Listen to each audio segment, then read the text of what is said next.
It's an official gameplay-centric podcast on the Nethercast channel.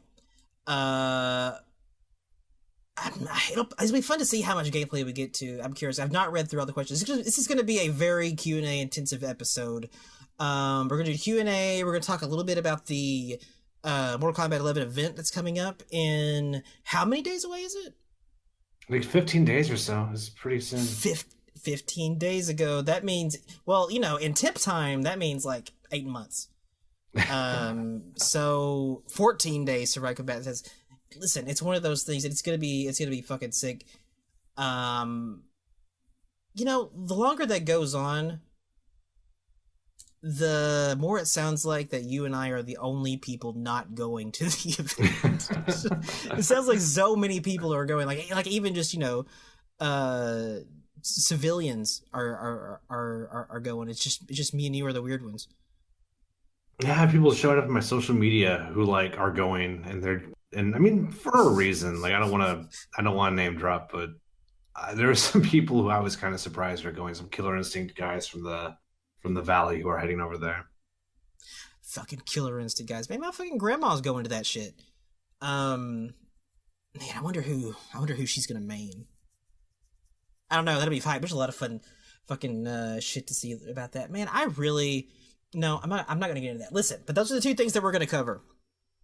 Unless we think of more topics, which we might, because that's live. Undeafen yourself. I don't know what that means. Oh, sorry. I can't read that. I sound like a crazy person when I'm reading the chat when I'm recording. Okay. Let's jump in. I don't know. Which one do you want to jump into first, Tim? I'm going to start with the Xbox affiliation for the event. Okay, yeah. I mean, typically, like, man, since I feel like especially since the jump to Warner Brothers, NRS has consistently been like partnered with Sony. Like they favor Sony a little bit. Like you had the Kratos thing, and then I think MKX got announced during the PlayStation conference at E3 that year. So I don't know. The jump to Xbox exclusivity is interesting. Do you have any idea what that might be about? I have two theories. One is that the developers compared all the console editions from Switch all the way to PS4, and they probably thought the game looked best on the Xbox X. So, and that is, I mean, let's be real, that's the strongest console on shelves. Right? Oh yeah, by far, it's the most powerful one out there. But to this day, I don't know if there's been much disparity between the PlayStation Pro versions of games versus the Xbox version of games. So I don't know if this, maybe there is an example out there, but it's probably like some shitty soccer games, so I don't know. I couldn't tell you. So, but that may be the case. They're probably like, you know, let's show the best version of the game, the one that graphically is the most intensive, because, you know, most people, you know, in YouTube land, that's what they're going to see. And that's theory number one. I don't necessarily know if that's going to be the case. I think another reason is Xbox knows they've kind of fallen behind in the console race for fighting games, because Sony was, for better or worse, or for Street Fighter, it was at least very smart of Sony to grab Street Fighter as exclusive, because that was and still is technically the biggest fighting game right now. People can say it's Dragon Ball FighterZ, but there's a lot of contingencies there that I'm not going to go into. I still think overall it is Street Fighter. At the very least, that's where most of the money is at the moment with Capcom Cup. So maybe they're trying to play catch up, you know. And I think Killer Instinct 4 is on the way, but I think that is going to be. You think that's on the way? I think it's a launch game for the next console. Really? That's what I think. I think that's why. I mean, otherwise we would have gotten it a year ago. The fact that we haven't heard anything about KI4 makes me think they're holding out for a console launch release. Oh my god, Temp, I hate it when you get me hype about shit. Yeah, so when Xbox 361 comes out, that's when we're gonna see KI 4. That's exciting. Fucking don't. Now I just want to talk about that for a fucking hour. I didn't even think about that. That would be sick. Um, but no, I do agree. I think they want to show MK11 looking as good as it possibly can, so they're putting it on the Eggbog. Um, and I I don't think that Microsoft has the same rule that Sony does about, like, you know, games can't have like game any gameplay disparity between the normal PlayStation and PlayStation Pro, and Microsoft doesn't have that rule. And I've always thought that in Sony's case, like, that inherently makes that thing kind of pointless. It kind of defeats the, like, kind of arbitrary. Like, I don't know, which philosophy do you think is better? Sony has the mandate, like, you can't have gameplay changes. Gameplay changes that make the game different depending on which version of the PlayStation you get it on, PS Pro or PS normal. Microsoft doesn't have that mandate. I don't know. What do you think? Which approach is better? I mean, it's just here's the thing. Like, if it were up to me, like I would let them go wild with like the upgrade version, whether it be Pro or XPEX. I think that's the best way to go, just because I want to get my investment back. So if I paid like another for essentially a brand new console, I'd like to see those benefits. I Yeah. just don't think there should be any. I think people who still have the old version should be able to play a version of the game that's working, but I don't mind giving perks to people who paid another $400. That's what I. No, I mean, I agree. I've never been like a specs whore or, like, you know, a graphics dude or whatever. Like, I like games to look pretty, obviously, but I mean, if a developer is like, man, we could really use this extra power to do something really sick in the game's engine or like some systems or whatever, like, I don't want to like chop off their creative nuts like that. And yeah, so to me, like, that makes the console difference, like, arbitrary to me.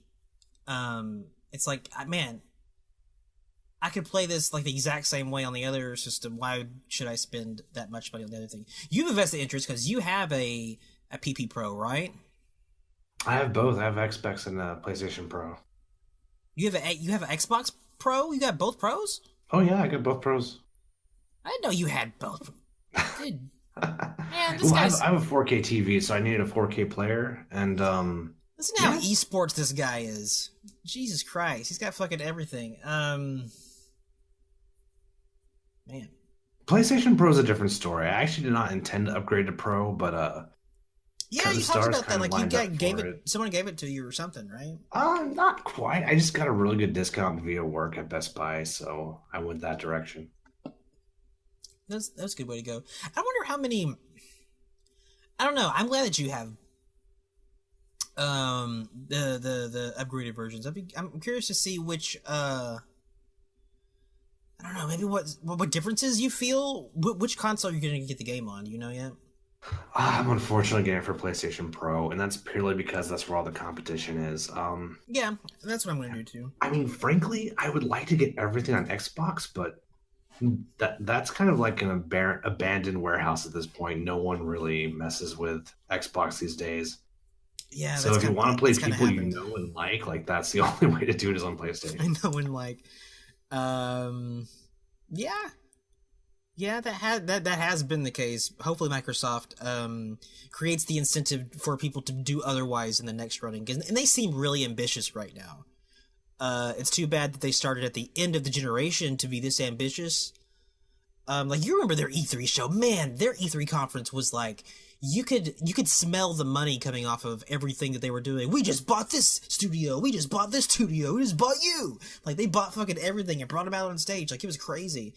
Um, Hopefully that carries on into the next generation, and like we get to start seeing like all the games, like why they're buying all these studios. Who did they buy? Did they buy like Team Ninja or? I didn't know this actually. I didn't know they were buying out studios. Oh, they did, dude. Yeah, they talked about it on their at E3 in their press conference. They bought a bunch of indie studios.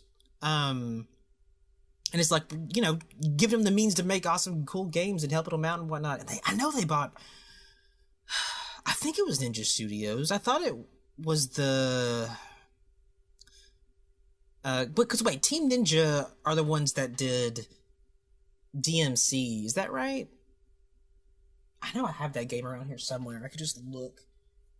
DMC, where are you? I don't know. I don't see it. I'm not seeing it. I know they did Ninja Gaiden for sure, but I don't know what else they've done. I found it.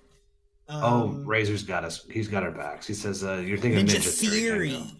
Okay, Ninja Theory. You're right. Here's their logo right here on this video game that I have. Okay, well, that's not the one that Xbox bought then?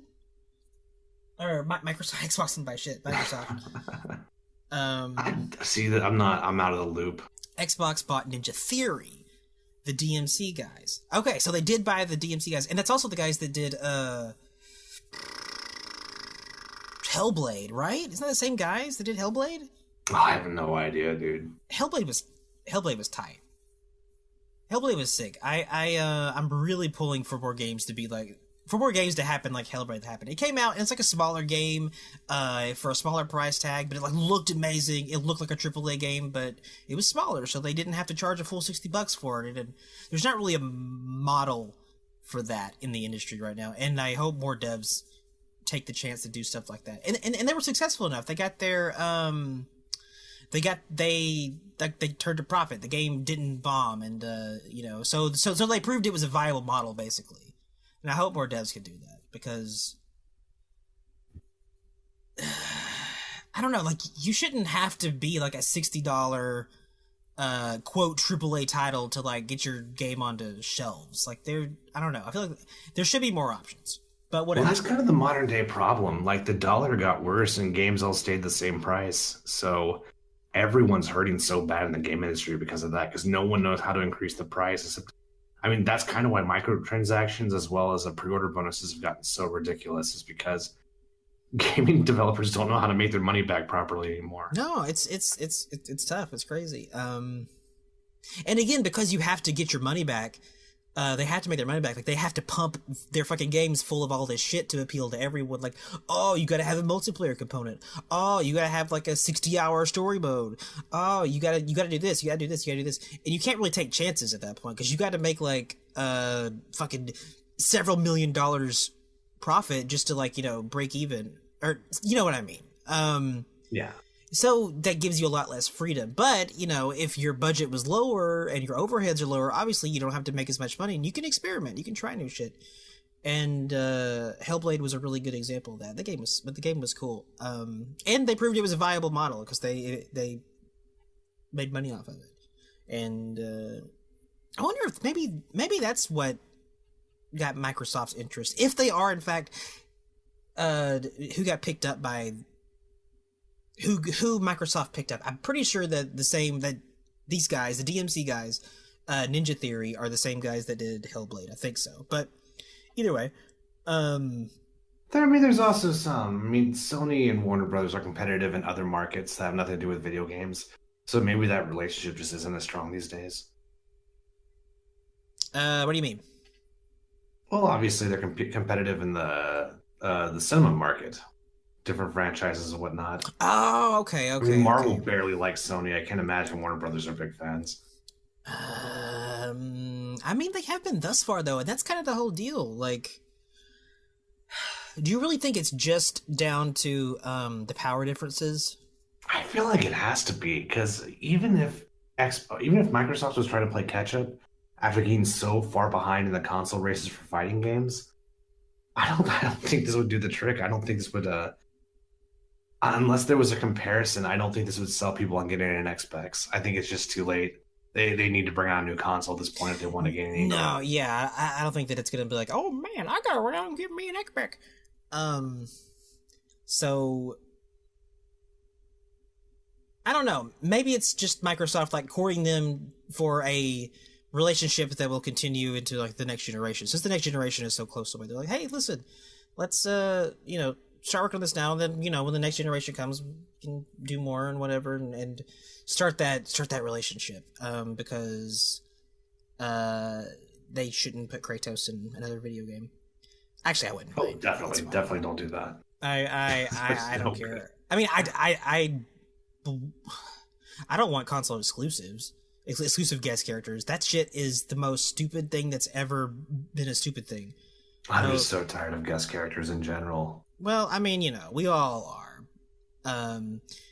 Actually, I'm not. I'm tired of bad guest characters. I'm definitely sick of that. But I'm not sick of, like, the Ninja Turtles. But I feel like the Ninja Turtles were like an exception rather than the rule. Because there's a fuck ton of characters. I don't know. God damn it! I don't. We've been through all this. We don't need to go back down the fucking guess. We don't want to do this before, but basically, fuck you, Alien. Let me see. So yeah, I mean, that has to be the only logical thing, though. Yeah, like you said, the Xbox One X is the most powerful system out there. It'll make the game look as good as it possibly can. And I think that is, like, the biggest priority for WB and NRS at this event. Like, they've waited so long for people to see the game. They're like, listen, when people do finally get to see gameplay, it's gonna fucking melt your face off. We're gonna do fucking Van Halen guitar solos all over your ass. It's gonna be sick. It's gonna be pyro. It's gonna be amazing. I think that's what they're doing. And especially since how much hype they're building up for this, and which means they're putting more pressure on themselves. Which means they have a bigger risk of falling flat. Like, if this event goes and it's a shitty demo, like, that would be the worst look that could possibly happen. Like, you waited fucking all this time since E3, and this is what you show us? You invited us all to your birthday party, and you didn't even have fucking cake. Like, that would be...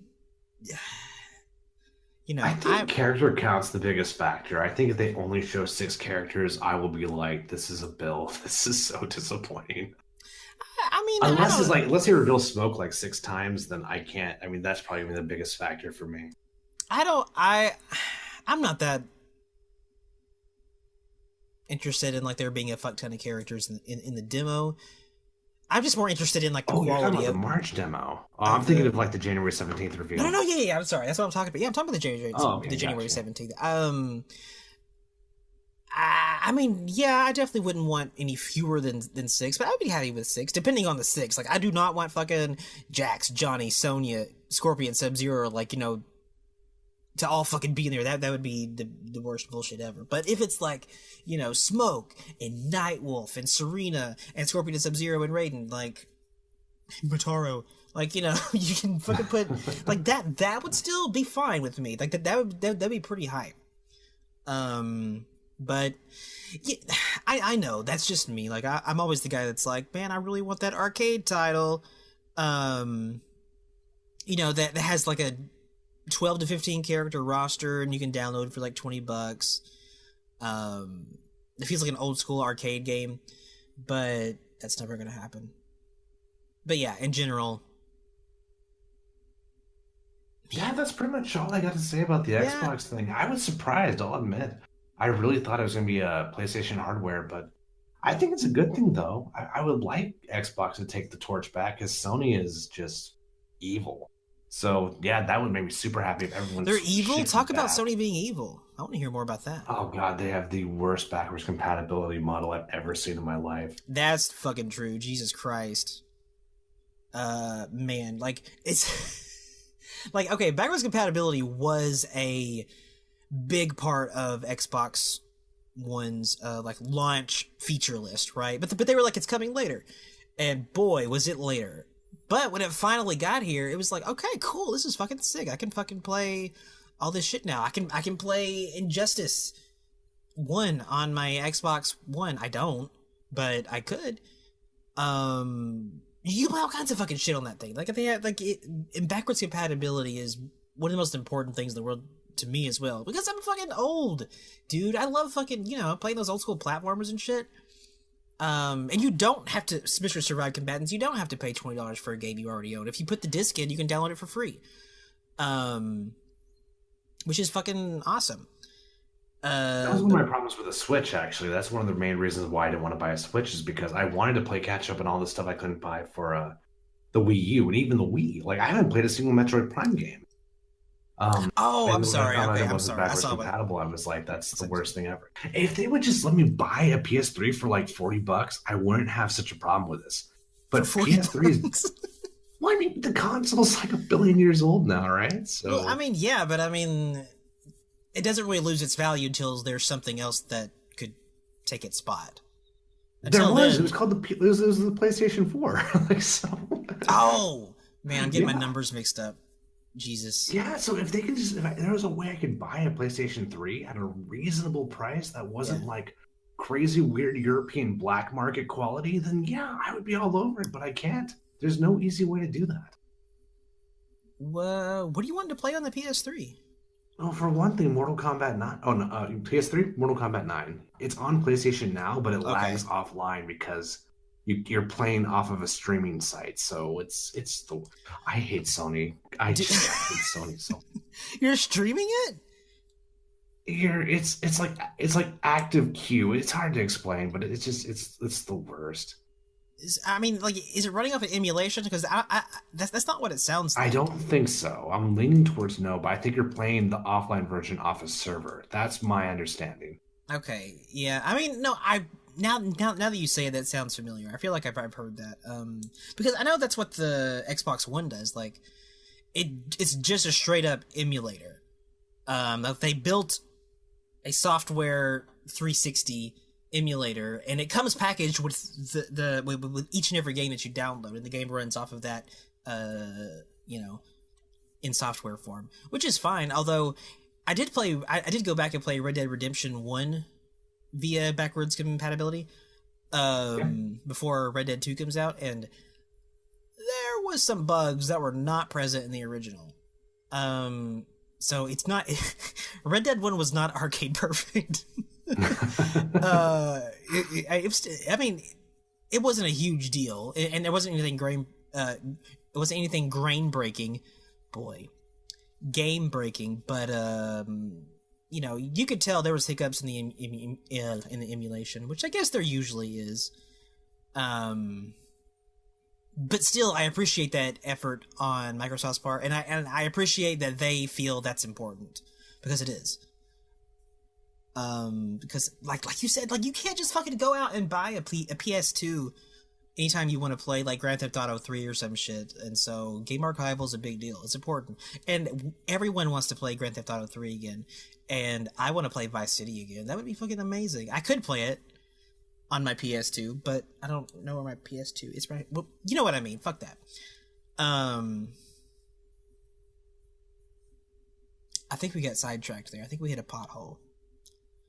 I mean, like I said, that covers everything. I mean, we covered the event. I would love to be able to play MK9 with people, but it's not feasible. It's not even doable, unfortunately. No, I keep wanting to download that on PC. I have a gaming worthy PC now. Me too. That's awesome. And I keep wanting to download that. I keep wanting to download that revised MK9. What's it called? What are they? Ultimate MK9. Is that what it's called? Ultimate MK9? Or maybe it's called Mortal Kombat 9 Trilogy. I don't know. It can't be called Trilogy. That doesn't make any sense. I would love to play more Mortal Kombat 9, though. Me and Cyborg were actually doing Mortal Kombat 9 sets on PC, and that was a blast. I missed that game so much. How was the online? Was it the same? It was problematic. It was playable, though. As long as everyone's wired, it is playable. All right. Were you playing that new one or the vanilla? It was it was the vanilla. Okay. Have you played that the mod at all, the whatever it is? I haven't. They did some shit that pissed me off. Like, they changed some of Nightwolf special inputs to down which inputs, which is basically they just told all stick players to go fuck themselves. So I don't even really want to touch it. I just I don't know. That was really disappointing. I do. That would be disappointing. I do want to check it out. I want to play it. I'm sorry. Once per episode, I have to say something about the fucking thing that It is called MK9 Trilogy, by the way. that's the stupidest name I've ever heard in my life for that thing. That Right, doesn't right, even your make congressman, sense. dude. That makes no sense. Okay, I'm just gonna let Ultimate that. Mortal Kombat 9 would have been a better name. I thought it was called that at some Absolutely, point, that but name I means guess not. something. That name makes sense. Um, I forgot what I was gonna say. Oh yeah, I want to go. I want to get both of those things for PC, both the normal and the mod one, just to check them out because, uh, I'm drawing a lot from Mortal Kombat 9 with what we're kind of wanting to do with the game that me and the iBallistic guys are working on. Uh, and I kind of want to have like a really strong and easy way of playing one of them because the 360 is not convenient, like we just talked about, or the PS3 or whatever. Like, I want to get If it those so was backwards they're more handy. compatible, it would be convenient, but I don't think Microsoft can touch MK9 because No, Sony bought the assets for yeah, not the assets, but they bought the contract to have it on PlayStation Now forever. So I don't think Microsoft will ever come close. The truth is, unless they remaster MK9, I don't think anyone's going to be able to play a good version of it ever again, which is really sad. That's just the truth, unfortunately. yeah, you're probably right. If you get it for PC, though, I am more than happy to run sets. That sounds like a blast. That would be fucking great. Everybody can see my Sub-Zero suffering. Your Johnny Cage again. It'll be That does fun. that does sound like fun. You're right. I like it. Yeah, I'm gonna do that. I'm gonna do it. It's gonna happen. We're gonna fucking play Mortal Kombat 9. Man. Okay. Yeah. Let's just leave it. Yeah. Okay. I want to play more Mortal Kombat 9. Yeah. I guess that wraps up that topic. It is really interesting though. Is there anything else about that event that we should talk about? Anything else that other people haven't talked about? That's the problem. Like I think like that topic has just been exhausted, to be honest with you. I think at this point people are just waiting for January 17th. Like I don't I Yeah, think people are just tired of talking about it, to be honest with it's exciting. I'm hyped. I'm hyped, and I'm not going. It's gonna be great. It's fine. Like we said, fucking everybody else on the planet's going, so we're not missing much. Um, do you want to jump into the questions now? you. Yeah, that's cool. We can do All that. right, all right, that's our next stop. Let me hop over to the Shrine Questions thread here on the lovely Nethercast Discord. If you're not already a member, what's wrong with you? Come join us. It's fun. You can bug us, you can ask us questions, and we'll get to them at some point, probably. Where I lost it. Where the fuck did we stop? Yeah. Flacron. Yeah, Flacron, I think was the last question. Yeah. I will let you All take the lead right. on that because I don't know All what a right. Flacron is. All right. This is gonna be sick. Jodon72 asks, "Will Flacron be in the game?" Now I'm assuming he's referring to Mortal Kombat 11. He did not specify. I'm gonna say that's a safe assumption. Flacron is a mysterious character. Flacron is a she. Works for Shang Tsung. She is she posed as a shadow priest in Mortal Kombat 2. She was one of the shadow priests in the tower, the evil monastery. And her motives are kind of unclear. It's hard to say if she's actually working for Shang Tsung or she's really in deep, going undercover to eventually take out Shang Tsung by whomever sent her, whoever she works for.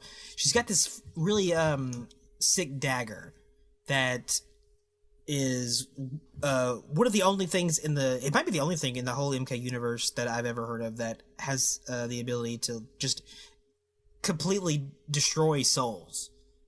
Like, if you kill somebody with this thing, they're just gone. Like, there's no soul eating, there's no coming back and whatever, and so, that kind of makes it seem like, well, that could be a Shang Tsung weapon, but that could also be a really good weapon against Shang Tsung. And it would just be really fun to see how that works out. especially if Shang Tsung is an MK11, that would be a really, really interesting thing to see. Now that I've said that, the whole, she's a kind of an assassin, double agent, shadow priestess character. We've never had a shadow priest in Mortal Kombat, which is fucked up.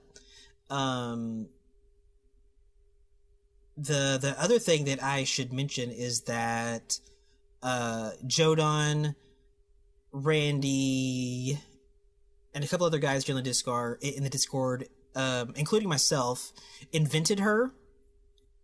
She never existed before, and she's not a real character. But we figured with the fucking Trimmer did all right, and people never stopped talking about shit like Chrome. Why not roll the dice, right? Act like it's a real thing. Some fucking Ishiro's was supposed to drop some art of her, and he never did because he's a piece of shit. But it's not too late, and obviously, like, we want to see her in the game. People's hype about it. Everyone loves Flacron, even if they don't know her, even if they don't know who she is. So I don't know. There could be a petition in the future. I could see that happening. I wouldn't mind that. Man, Trimmer just broke new ground for all of us. He gives all these shitty, not real characters hope. So the sky's the limit, man. I hope Flacron's in the game. She deserves to be. It's been a long time coming. Oh man, yeah, she was also in that comic. That's what somebody posted up there. In an old, I think it was like Mortal Kombat 2 comic that happened. Fucking Shao Kahn like leaned over and asked a Shadow Priest, some question about like, what do you see for how the situation goes down or something like that, and she fucking tells him like, if you fuck up, you're dead, but if you succeed, then you're gonna be fucking amazing god. That was Flacron. That was all Flacron. She's a badass. Vote for Flacron 2019. Thanks for your question, Jodan. Yeah, good question, Jodan.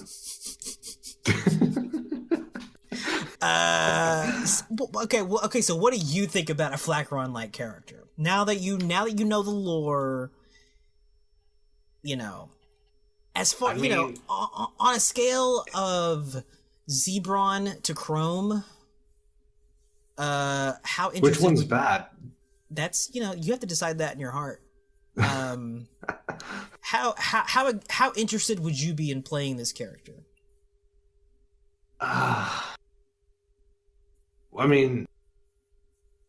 Shadow Priests are okay. I like the idea that when they find a Shadow Priest in the game is female. That's kind of interesting to me. Mm-hmm. Other than that, it's gonna be probably a no bueno for me. I don't want any new characters in this game. Oh my god. At least one, so dude, what are you fucking talking about? Part of it is just resentment towards the community at this point, because everyone begs for new characters. Then when we get new characters, everyone gets sick of their old toys and they just ask for new characters and don't give a shit about the ones they got like 4 years ago, 8 years ago. Dude, fuck that. No, 15 years ago. I'm tired of the cycle. Takeda better not fucking go anywhere. Or Aaron Takeda's not a new character. Kodokan. Well, he's not now, I guess. But I mean, like, character. Wouldn't it suck if you lost Takeda to Chrome? Yeah. Yeah, it would. That's why I don't want any new characters. But not because it's... No, that would just suck because it's Chrome. I don't want Chrome to ever exist anywhere. Chrome is a troll. And I think he's always going to be a troll. Especially after that, like, Mortal Kombat X thing, like, your player card has, like, Chrome. You can get a player card with Chrome in it. I feel like Chrome is going to be NRS's meme for a while, which is dank. That's a good meme. That's a dank ass meme on their part. I hope they keep it up. But no. Like I want new characters. I always want new characters, but I also want good returning characters. I think that's kind of the balance. If you want to go in on having a good number of new characters like MKX did, I guess. Make sure your returning cast is strong, which means Human Smoke and Nightwolf and Noob Saibot and all the good shit. That's my opinion. That's a giant contingency, though. That's such a massive requirement. I'm okay with new characters if they bring back all the characters I like.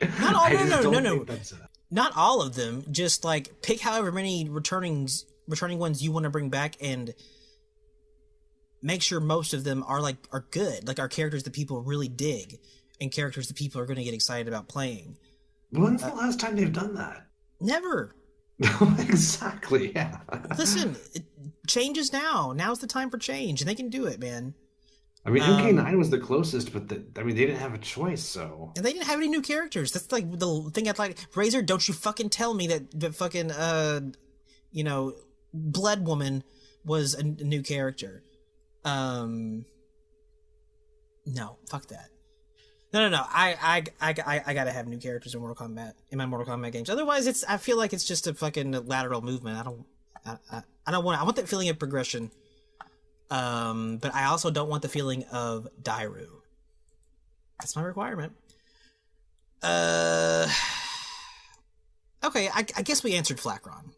Yeah, thanks for the question, dude. Thanks for the question, Jordan. It was a little leading the witness or something, but whatever. B Rad Brad 8899. I'm just gonna call you Rad Brad, dude. You know who you are. Should Harakiris replace Quitalities? This is a good question. How did you feel about Quitalities in MKX? I think they're I like them because they're quick. But other than that, to me, it's. Well, I mean, yeah, their head popped. Right? Is that what happened? I think so, yeah. Like you rage quit and the head just goes pop? More important for like the online interface to punish people, or I guess the service to punish people who rage quit. That's more important to me. But I didn't mind them as long as they're quick. That's what's important. So if Harakiris replace Quitalities, I would want Harakiris to be a very quick animation, but that's me. Yeah. Under no circumstances should it be a fucking sideshow. It should not be a fucking stop the match, stop progress, stop the video game, watch this animation. But if it's fucking simple, like if you're playing a Sub-Zero and you rage quit, he fucking, I don't know, freezes his head or something better than that.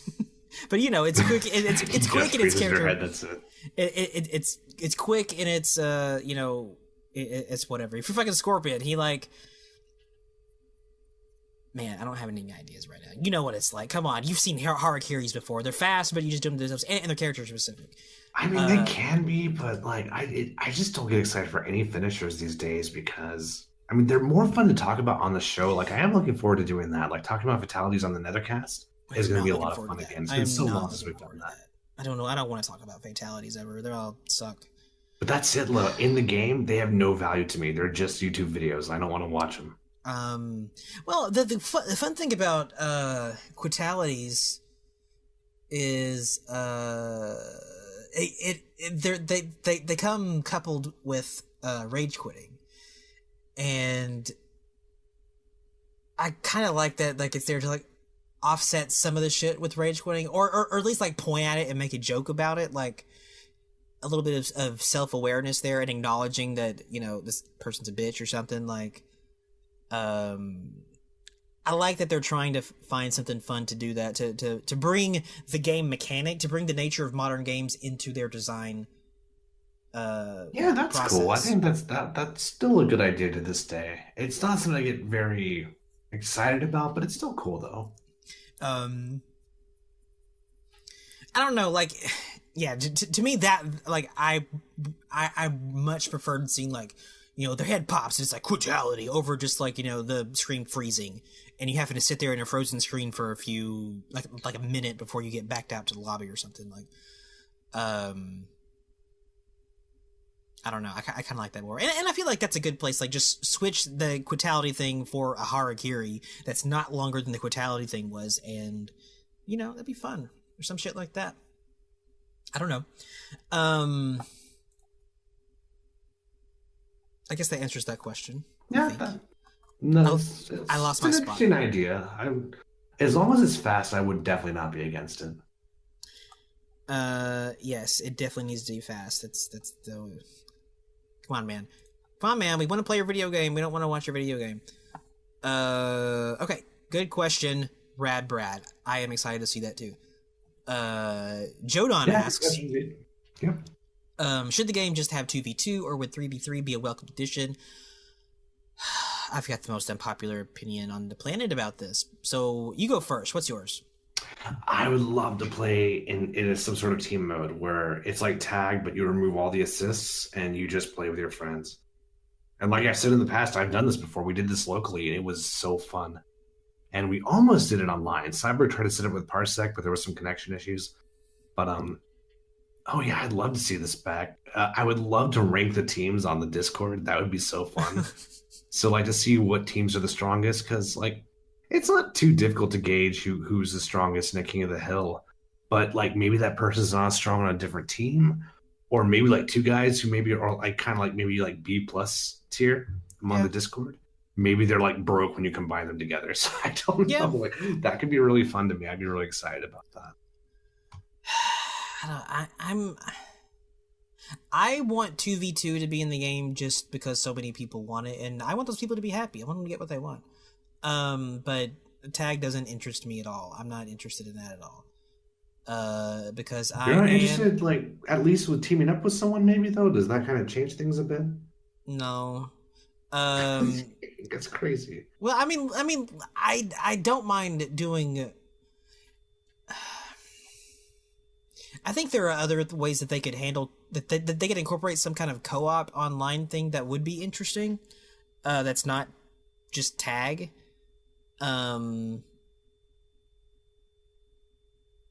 But I don't know. And listen, if it's in the game, I don't want 3v3.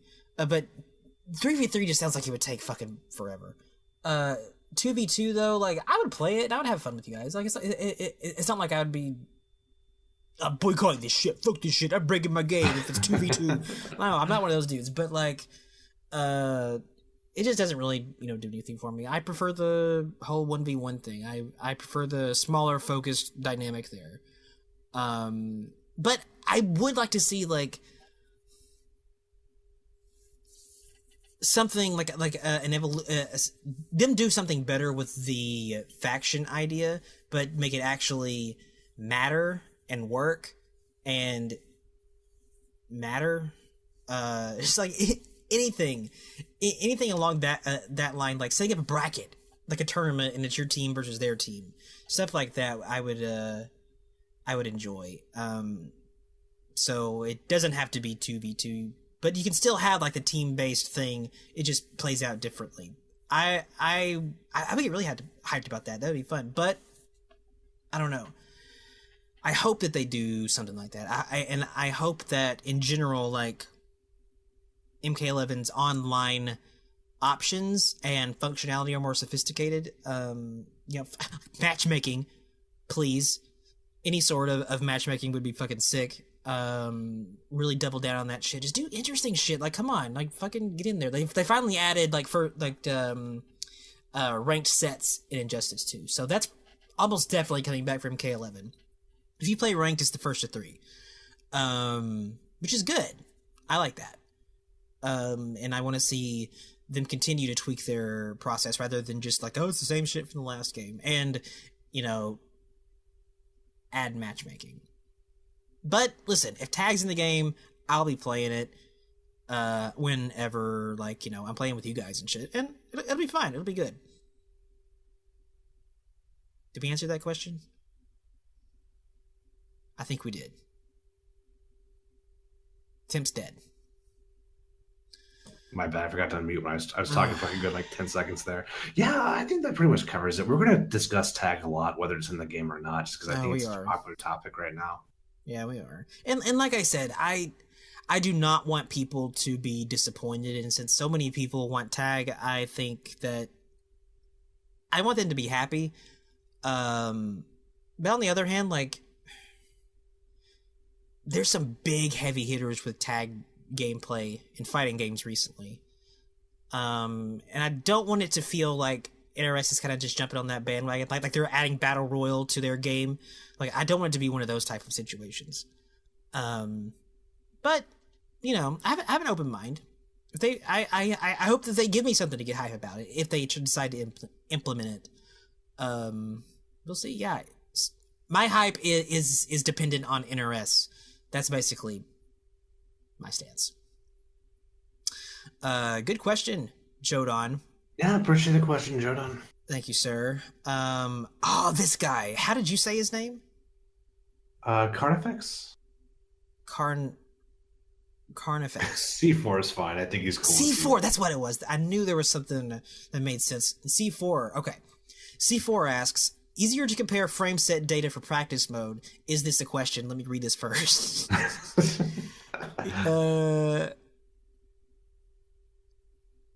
It's not a question, but I think it's supposed to be. Do you know what he's trying to ask? Yeah, it sounds like he wants to know if we want like a training mode setting where character frame data is just instantly compared, so you don't have to go back to character select screen and try a different like. If you're like, oh, I got a 6 frame down one with Jason, it's like, okay, what's my down one with Sub-Zero? Then you exit into character select screen, then you pick your character again, then you pick your variation again, then you pick your stage again, then you have the stage load, and then you're like, oh, okay, my down one with Sub-Zero is this many startup frames. So I think that's what he's talking about. Yeah. Man, the more cool bullshit you can put in practice mode, like, I'm all for it, dude. Practice mode and training modes are the toppest of priorities, in my opinion, and they should be for nice every if the game. game ranked it for us. Like if the game just said these characters all have the best walk speed in this order. I would love if Paulo did that for us. It would be so cool. These characters these are all the 6 frame down one characters. These are all the 7 frame down one characters. That would be the coolest shit. That would be the cool shit, and it would immediately make like competition better, faster. Because it would just remove a lot of like, redundant guessing games and like research, not guessing games, but research and the labbing time. Like, it's like, okay, boom, these characters got this, so immediately people are off and running with that shit. Man, yeah, that would be cool. Yes, by all means, put that shit in the game, put more shit in the game, double, triple down, quadruple down on fucking training modes and practice modes and features and whatever to help people learn how to play fucking fighting games, because it's hard, dude. Learning fighting games is hard. A lot of time. Like, man, honestly, I don't know if there's a harder genre to get into, a genre with like a higher barrier to entry than fighting games. Can you think of one? RTSs maybe, like at the highest level. I imagine the highest level of an RTS is probably more sophisticated than a fighting game, but I would say our intermediate is probably a lot more difficult than theirs. Like it's hard to even be like a top 16 player in fighting games. Because I mean, like execution is also such a big factor in it. And is execution a big factor in RTSs? It's more multitasking than anything, so I guess maybe to some extent. Either way, it's fucking hard. And the more ways that devs can help new players, like, bridge the gap there from feeling just like, coming in, firing up the game and feeling just completely overwhelmed, like, the more devs can do to help offset that, the better. Because, man, it's tough. Fighting games are tough. It's tough, dude. I think it'd be easy to do what he's asking. Like, all C4 really wants is just for in-game comparisons for frame data. Yeah, but I wouldn't mind if they just released a spreadsheet. You don't even need to put it in the game. Just put it on MortalKombat.com. No, just give me a spreadsheet with all the frame data. I would take that if that's all they did, but no, I'd want it in the game too, because like I said, I want it for the babies. I want it for the casuals. I want to do stuff that like helps those players become not to make them feel confident and empowered enough to take the next step, because that's something that is hard for new players, especially something like this, because more than anything else, I feel like it's so hard to get new players to look at frame data. It's so difficult. Because it sounds like fucking homework. It sounds like math. And listen, dude, if fucking Paolo pops up on the screen and is like, listen, for frame data, you can go to this website and look at a spreadsheet. Fuck that. What are you fucking trying to tell people? Go look at a spreadsheet. Too. It's just like, if, no one wants to go look at a spreadsheet, dude. Besides, like, people like you and me, the people that are already invested. It is math. Yes, I know it's math. It's not even. It's barely math. Like if I hit you with my down 4 and I'm plus 13, that means I can do any move I want as long as it's less than 13 frames. I don't get what's so hard about that, but I No, think no, no. people I don't think I it is think it's just either. an age-old phobia inside the Mortal Kombat community. I don't think there's anything we can do about it. Just put that shit. Put it in the game, goddammit. Just put it in the game. And while you're at it, let us see hitboxes. God, it's never gonna happen in MK, is it? I want that. That's hard for even other fighting games, though. Even other fighting games are behind on that. I want. I mean, like, well, I like Killer Instinct. Always had the hitbox visible stuff. I mean, Killer Instinct was made by a madman, so I mean that's the exception to the rule. Like Keats gets what he wants. Like, Well, no, but even I before love Keats, Keats when he's a crazy person. even before Keats, they had that. They had it when it was still double helix. They had hitboxes when it was double helix. Oh yeah, dude. Oh, I didn't know that. Yeah, they I didn't had even that. think they had frame data until Keats came on board. Dude, where have you been? Come on, man. Good lord. It's been Yes, a while. they had fucking frame data. They had the whole dojo like training mode walkthrough at Double Helix, like that whole mode. I think who are they? Iron Galaxy. They added to that mode that they added additional stuff to it, but the basics were already there. And yeah, hitboxes too. Couldn't you look at hitboxes in Street Fighter 4? I thought almost for sure that you could. So you could do what? You could have hitboxes visible in Street Fighter 4. I don't think so. It's been a long time, but I'm leaning towards no. Maybe in the final version, but I know in Vanilla and Super and even AE, you could not do that. I was so disappointed when you couldn't do that in Street Fighter 5. You could do it in in HD Remix too. I didn't know that. Yeah, that was one of the better surprises about that game. But there's a whole other reason why NRS may not want to go that route, because they use fucking 3D hitboxes.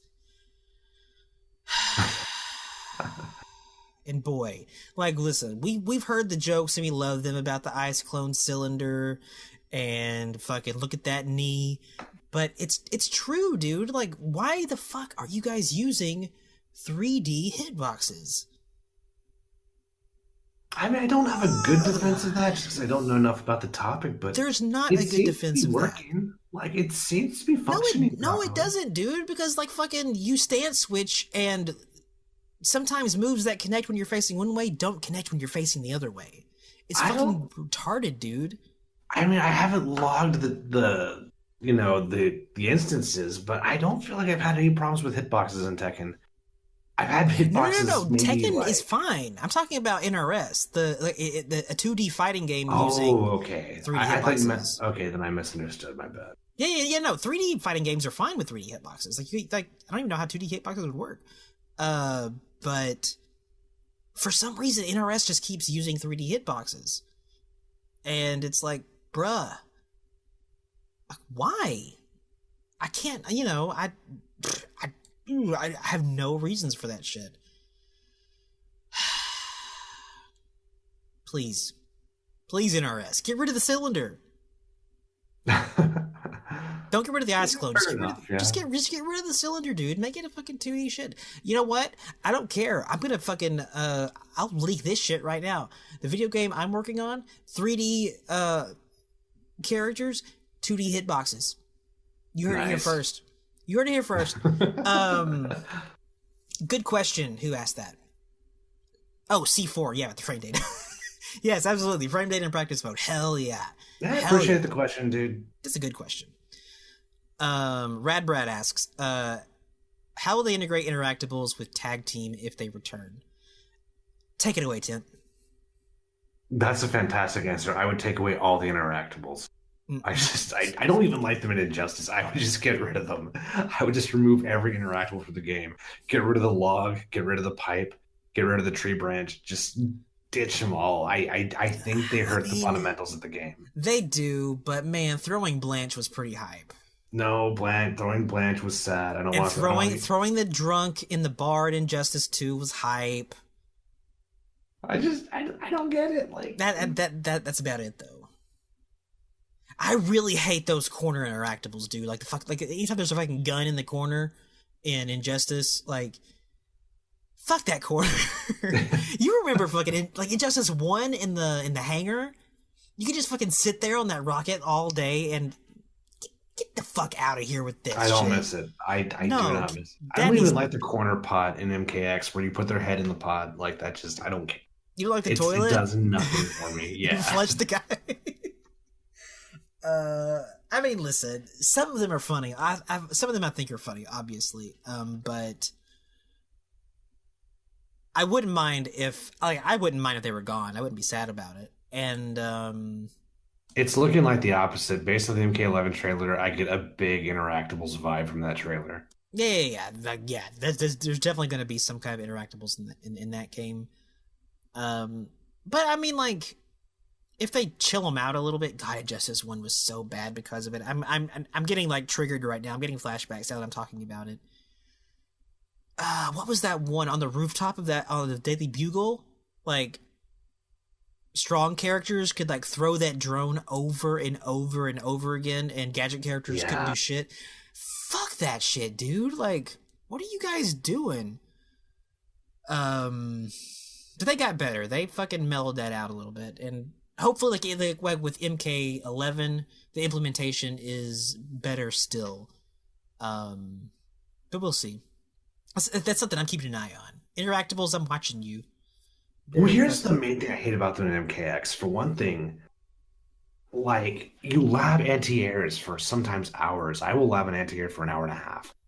And then you have someone jump off an interactable, and they're like, "Okay, I need to anti-air this character," and then they land behind you while Yep. you're jabbing one into the air like a dumbass. I'm just like, that is so fucking unintuitive.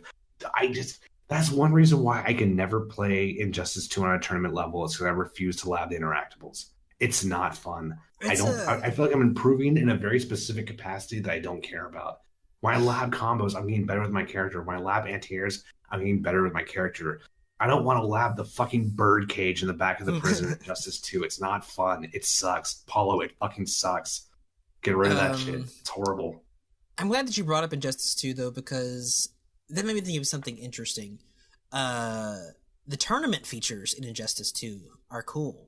If you go into tournament mode, because it pops up like a whole list of shit that you can change, and you could be like, you can turn interactables off completely if you want to, if you go into tournament mode, and you can turn a bunch of shit off like that. TOs can, or whatever, I guess, who's setting it up. I thought that was a really cool addition to Injustice 2. Like, they put those things right there in the game for you. You can ban you can ban stages in the option menu. You can do all kinds of cool shit. And I'm really interested to see like what they'll add to tournament features, like specifically tournament features in MK11. That was just really cool to see in Injustice. Did you ever check any of that out? Did you see that? No, I didn't. I was gone by that point. It was cool, and I'm looking forward to it coming back, and I hope that they add more to it. But it was really handy. Like, it was just a nice way to make things easier. Like, like you said, like you can turn off interactables, and you can turn off with this. You can make this stage go away, like all this shit. The problem is, though, if I do that online in the tournament mode, and I go to a real tournament and all that shit's still there, it's like, well, I can't turn it off then. You can't turn it off in online. Like, it's only offline tournament mode in the game. Have you not ever done that? Like, you go to versus, and then like one of the options is tournament. I've never played it offline. I've never seen it. Okay, well, yeah. If you go to offline multiplayer or offline versus, there's a separate, it's like menu option tournament, and you go to that, and it's just like an offline tournament setup. For tournaments. I would just hate to turn any of that stuff off if like that stuff is being used in competition. Like if people are using that at like majors, I'm like, well, I gotta leave it on. Well, I mean, then yeah. You just have to play a bad game. So. Like I said, that's for like that menu is for TOs. For TOs to determine what they want going on at the tournament and what they don't. I don't think they messed with it, to be honest with you. I think they kind of do their thing. Yeah, I think they left it pretty vanilla. Dude. They're probably going to bring randomized gear back for MK11, aren't they? For tournaments? I hope not. Guys, just a heads up, I have not pre-ordered MK11 yet. I'm waiting till the 17th because I mean, there are some deal breakers. I won't mention what they are, but I absolutely need to see some things before I put my money down. What are you talking about Bring, right now? What are you doing? well, I haven't pre-ordered the game yet, just because I want to make sure there's nothing really fucking stupid revealed on January. Who was talking about that? What are you talking about? Oh, I thought you were talking about What? Let's rewind. What's the last thing you said? Randomized gear in tournaments. Oh yeah, that's a dumbass thing. I hope they don't do that again. What does that have to do with pre-orders? Oh no, well, I'm basically I'm not putting my money down until I know the game looks okay when it comes out. Like that's a big thing for me. All right. Okay. Well, did you like randomized gear in pre-orders? Did you like randomized gear in pre-order? You are Tournaments? Did you really like randomized breaking gear? my brain right now. You're like combining two topics into one. Well, like, Am I did you think it was stoned? a good thing that you couldn't control your appearance in tournament? I don't know. But that was another option that TOs could turn on and off in that menu.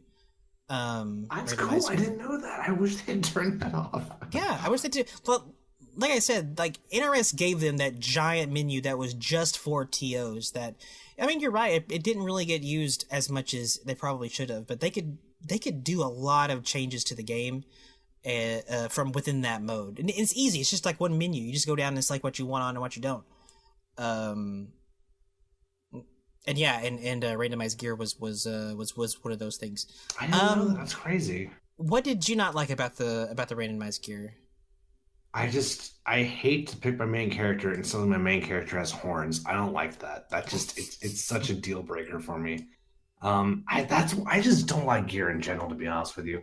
I don't like the idea that my character's design looks absolutely arbitrary. It looks completely random.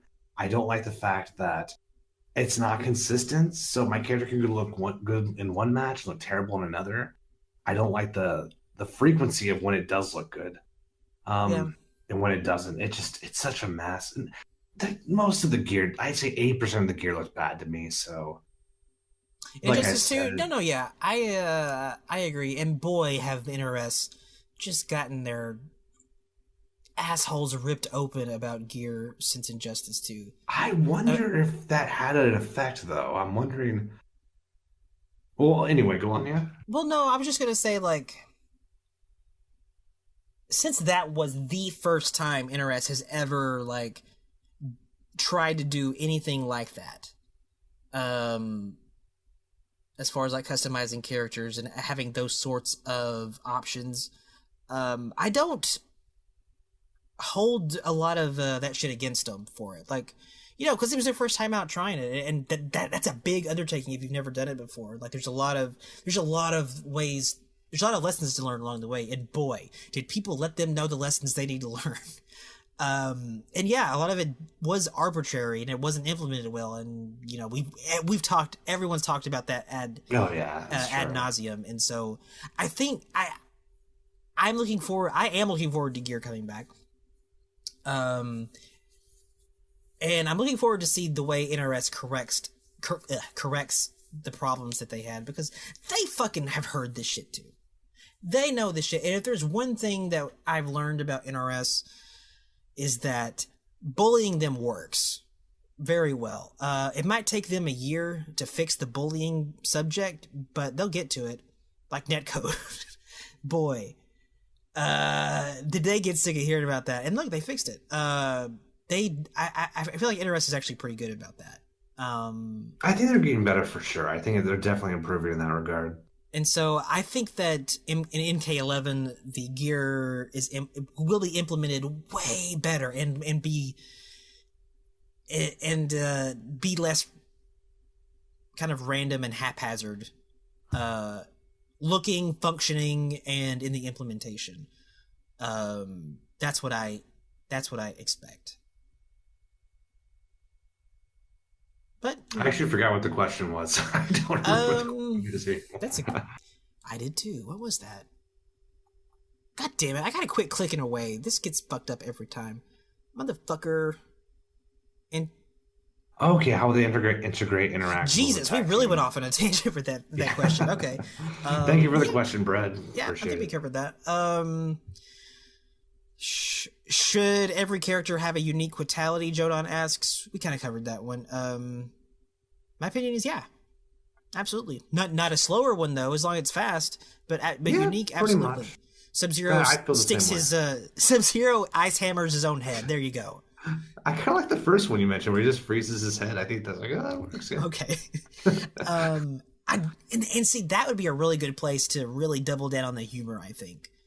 Just do the fucking stupid, hilarious, like, you know, friendship type bullshit with Quitalities, because you're trying to, like, you're making the person look bad. You're making fun of this dude who rage quit. Like, that's the whole deal of what's going on here. So have fun with it. You know, fucking drop the arcade cabinets on him or some shit. Do something funny and stupid. And yeah, like just him freezing his head and falling over, like, is pretty dumb. Or not falling over. He just stands there. Yeah, Like that'd be great. I was actually hoping it wouldn't fall over. like, yeah, I think that's the kind of shit they would do. I'd be hyped about that. I hope they do it now. I'm gonna be disappointed because that's not gonna happen. Thanks, Jodan. I appreciate the question, dude. Okay. Brad asks, how many fatalities, brutalities should the characters get? Because I'm tired of seeing some have more than others. Was that the case in MKX? I guess I never counted. It was complicated because I don't know. I think most characters had at least 5 brutalities, but the problem is a lot of them were relegated to very specific variations. So if you wanted to do that brutality, That's you true, pretty much yeah. had to pick a shitty variation sometimes. Yeah, I mean, I don't know. I don't I want think 2 to. fatalities is fine. 5 brutalities is good. I don't. I Yeah, don't really need more than I that. don't care about fatalities. Like, you're not gonna get an opinion out of me about that for fatalities because I'm done with fatalities. I'm really just fucking sick of it. Agreed. My favorite fatalities in MKX were the classic ones, usually because they were fucking fast. How did you feel about the classic fatalities in that game? I actually like them a lot. I like the fact that the camera usually stays locked, which Oh I think god, is really that's cool. the fucking. That's another thing that we've talked a lot about on with the high ballistic guys and myself with for our game. Like, fucking stop cutting all the time, pieces of shit. Like, I don't know. It just starts feeling. I don't like it. Let me leave it like that. I don't like it. And the classic fatalities in KX were a fantastic example, and I really liked how they did it. The fucking spine rip was sick. And I wish that fatalities were still like that, or at least there were fatalities that were like that mixed in with the rest of fatalities. Then I wouldn't be so butthurt about fatalities. I wouldn't be such a hater. But no, instead we get these fucking 3-act stories in fatalities that I just fucking fuck off, dude. I said fuck a lot in that. Man, this is getting me hot and bothered. Yeah. I don't care about quantity as much as I do quality. I'll put it that way. That's how I feel about fatalities and brutalities. Even quality, I'm kind of so on. Like, I think, like, maybe with friendships, I'll be more picky. Quality is relative. That's a weird word. My definition of quality is basically like the classic fatalities in MKX. Like, that's a good fatality. It's quick, you did it, yay for you, let's play the video game. Anything more than that, to me, it just takes me out of the game. It ices me down. Like, you know, stop it. Fuck off, dude. Let's play some more.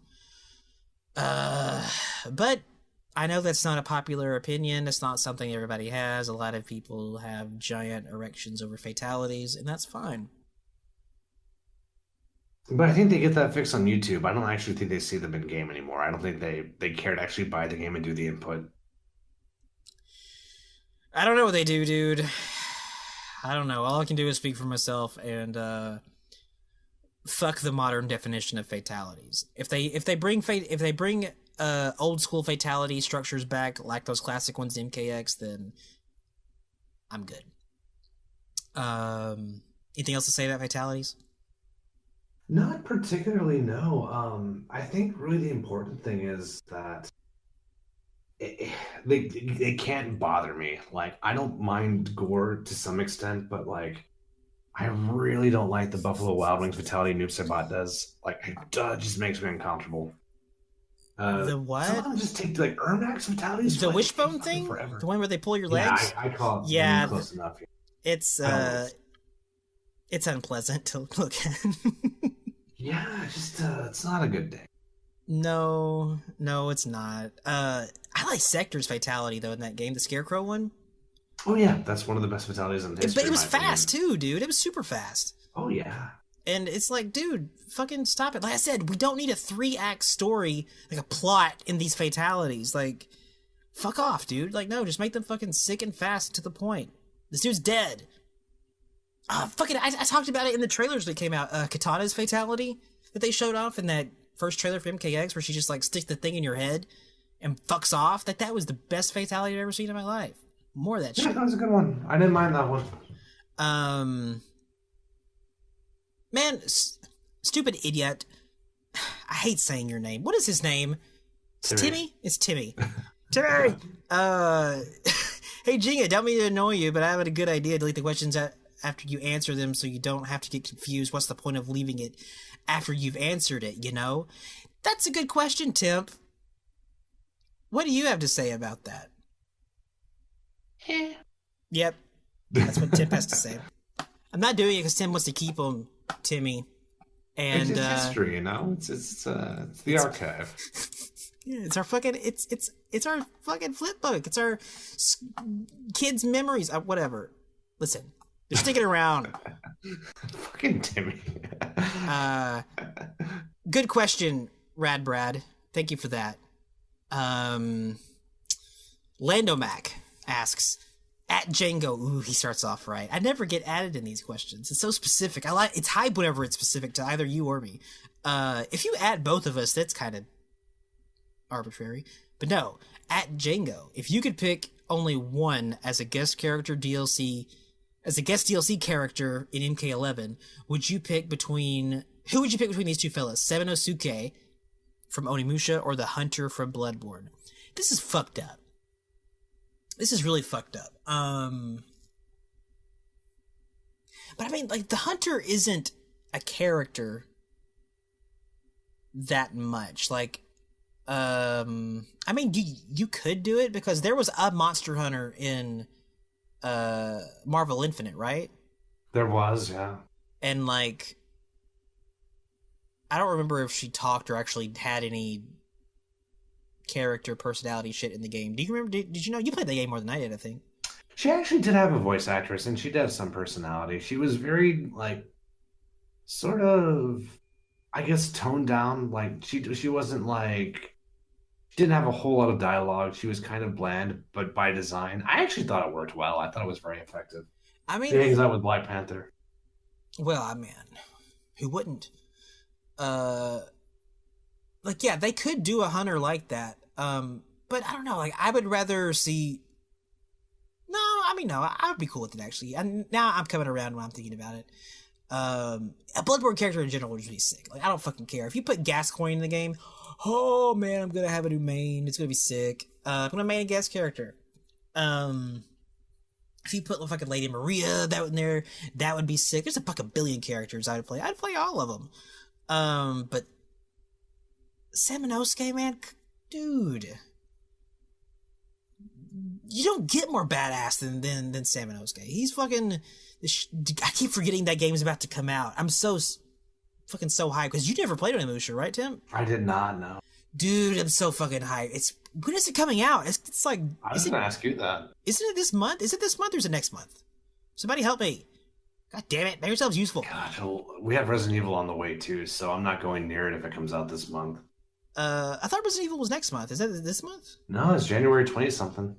Whoa. I know, This right? month. I'm excited now. This It's month, starting to Timmy settle says. in. Dude, I'm really hyped about Semenosuke. Not Semenosuke, but yes, I am hyped about him, and I'm hyped about people being able to play that game. That's a great example of the bullshit of backwards compatibility not being a thing. You one's gonna fucking pull out their PlayStation 2s to play that shit. Or like even when I do it, I play it on my backwards compatible Xbox 360. But still, like, no, I can't believe that game is just now getting a re-release and whatnot. God, I'm fucking hype. I forgot all about that. I'm surprised it's happening at all. I am is too. pretty much forgotten at this point. But it shouldn't be, god damn it, because that's one of my favorite games of all time. That game is so fucking good. It's so fucking good. It kind of gives me the vibe of the things that I like about that game are things that I found that I liked about Resident Evil 7. Kind of like the simplicity and elegance to the design. Rather than like, you know, throwing everything at you in the kitchen sink and having all these different options and crazy shit and whatever going on. Like, no, you just fucking put a gun and a knife in the dude's hand and, you know, make it work. And you feel cool. And if you feel scary. If you put a fucking all these shotguns and like fucking machine guns and all this fucking shit in your hand, it's not really scary anymore. And that's kind of, and there was a bunch of stuff like that in Resident Evil 7 that I enjoyed. Onimusha is similar. Like, it's a super straightforward, simple game. But that's because the core of the game is so much fun. And when you make the core of your game fun, you don't have to pile all this extra fucking icing on it. Gild the lily or whatever the phrase is. Man, I'm looking forward to this game. I'm glad this person. So I feel about Doom. I feel like Doom got that aspect right, where it's like, did you like killing those demons? Here are some more demons, and I think that's a great design philosophy. If you make the core activity of the game fun, then you don't really need to add extra bullshit. No, yeah, I agree. Like if the core of your game is great, then you don't need to distract the player with like extra bullshit, like to keep them from realizing, oh, the game's not actually that much fun. Because I'm seeing new shit all the time, so I'm distracted by that. But it's, you know, no, Onimusha does not have that problem. And neither did Resident Evil 7, in my opinion.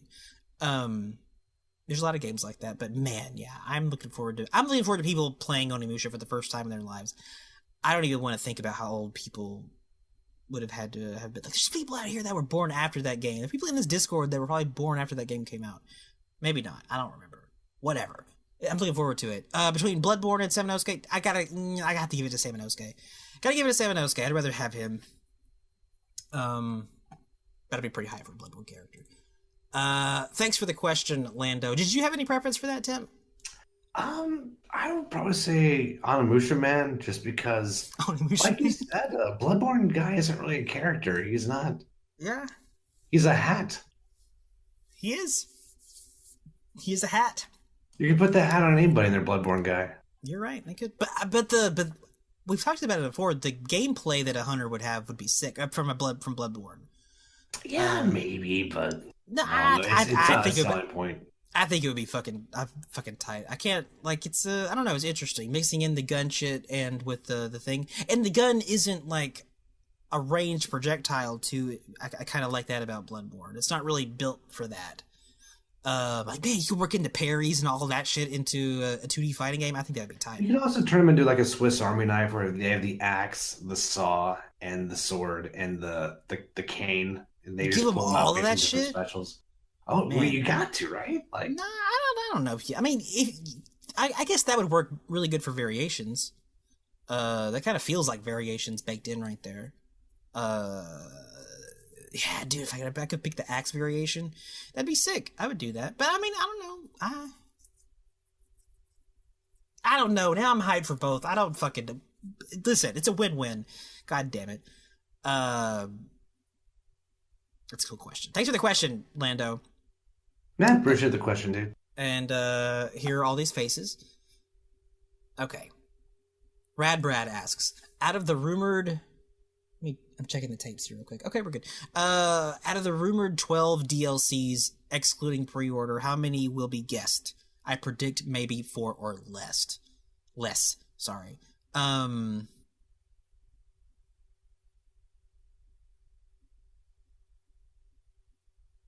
okay, so there's 12 DLC characters, allegedly, that the game will have total. And you're asking how many of that total will be guest characters. I don't know. What do you think, Tim? I'm thinking 3. 3 is what I'm thinking. Only 3 guest characters in the game? I think people are inclined to think more because we had the Mortal Kombat characters and Injustice on top of the other guest characters. Yeah. But I feel the opposite. I feel like we don't have to worry about bringing Green Lantern in MK11. So no. I feel like 3 is a more reasonable number. How many guests were in MKX total? I want to say it was 4: Jason, Predator, Alien, and Leatherface. But I don't know Yeah. how much credence there is to the 12 DLCs. No, I've not heard that before. I agree. Um, so I mean, like, just in general, thinking about how many there will be in the game, regardless of how many DLC characters there are. I don't want any more than three if there must be that number. Um, Personally. But how many do I think there will be? I don't know, dude, because fucking guest characters still sell really well. So there's going to be as many as makes money. And if they make money, there's going to be all you can eat. So yeah. I mean, it's another one of those topics where I fought and lost, so I just don't even dwell on it anymore. Yeah, I Like, if it were mean, up to me, there'd be no guest characters, but like I lost that battle in 2011, so I don't even dwell on it anymore. I, yeah, I definitely I don't want four. Three max, in my opinion, if you gotta do it. And they better be fucking good too, man. Don't fucking give us any more. I mean, whatever. Stop talking about guest characters and pissing us off. It's fucking bringing us down. Thanks for the question. Appreciate the Um, question, Brad. Cartoothlo asks, by the way, you sound so much better now that you're close to your mic. I just keep hearing it every once in a while. I'm like, finally.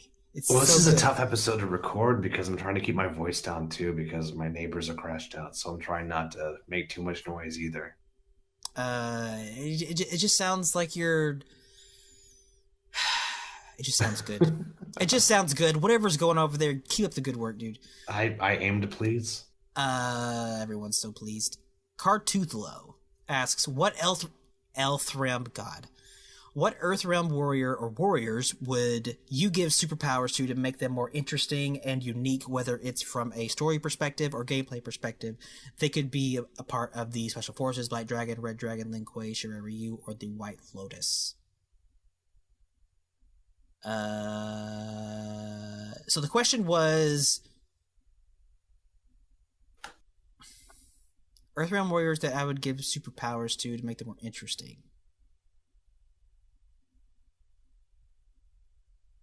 Huh. What do you think?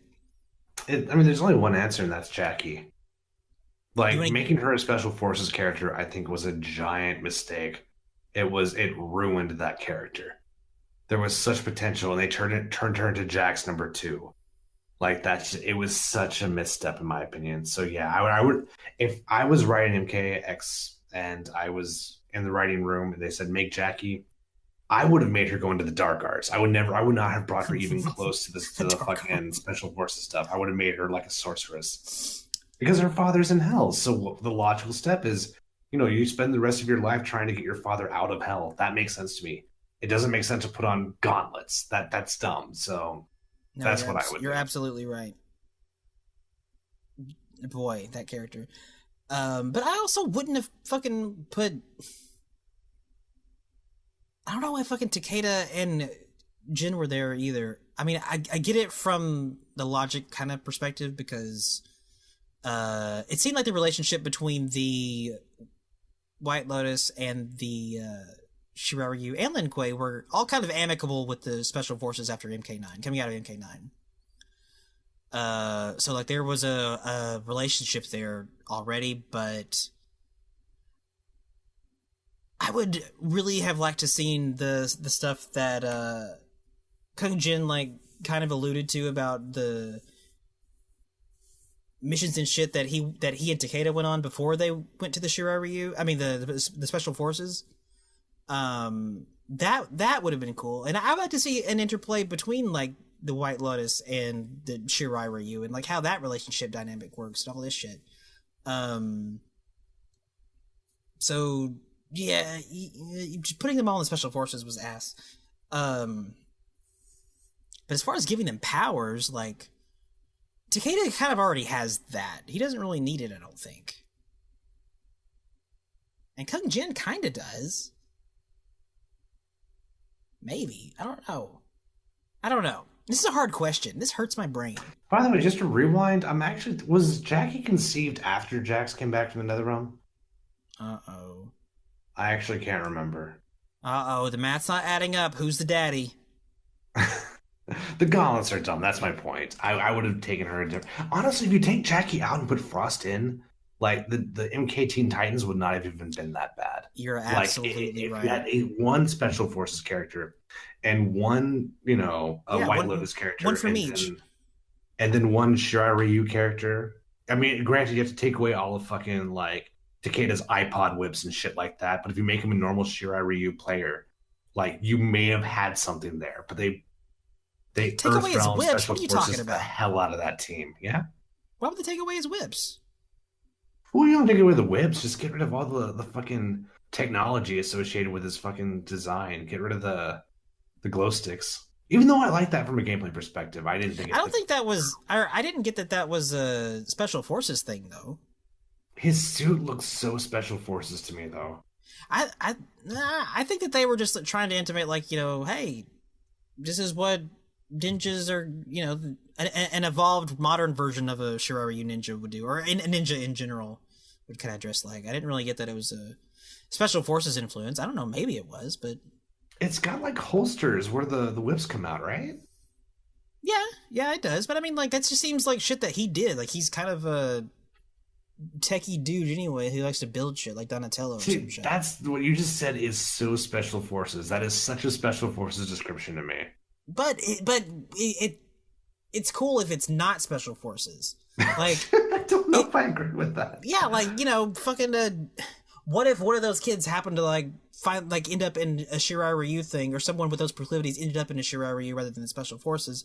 How would growing up in the Shirai Ryu influence someone who kind of had a mind for that stuff? I think that's an interesting thing to explore. I don't know if they did it super well because they didn't really talk about it. They didn't talk about a lot of things. There's a lot of shit they didn't go into. But I mean, no, I think Lin Kuei characters obviously Special Forces to me because they do a very strong contrast of what he wears when he is with Scorpion and what he wears when he works for Sonya and Kenshi. I feel like that's what I kind of derived that from. No, you're definitely not wrong. Like, obviously they were going for sorry, that was a bad idea. I just popped a cracker in my mouth when we were doing a podcast. What was I thinking? Don't tell Cyborg. Nobody tell Cyborg. It was obvious they were going for like a big, like, Raiden thing for Metal Gear Solid with Takeda's design. But I won't argue. Like, there definitely is a Special Forces type vibe from him. But then again, like, it would be weird if a straight up Special Forces born and bred character had all the shit that he did. But I would prefer if there was more Shirai Ryu influence in his design.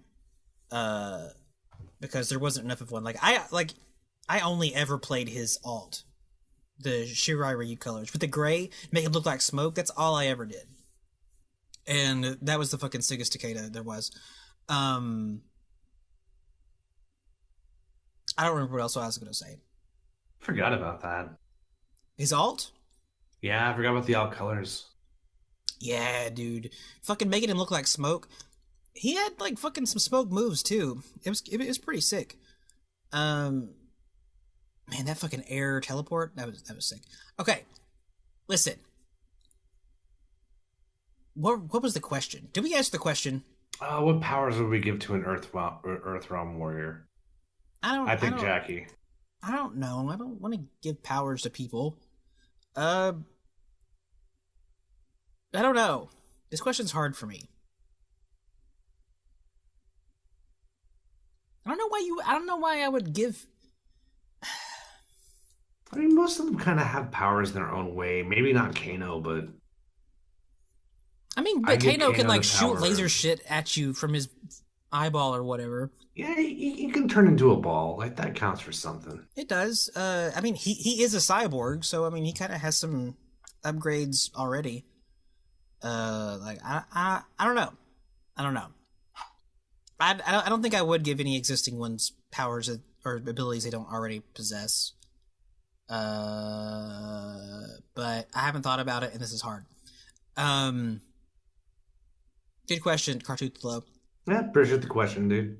Davgod asks, speaking of gameplay, speaking of gameplay, Mortal Kombat always tries to bring something slightly new, as well as lots of fan service for previous games. Well-ish.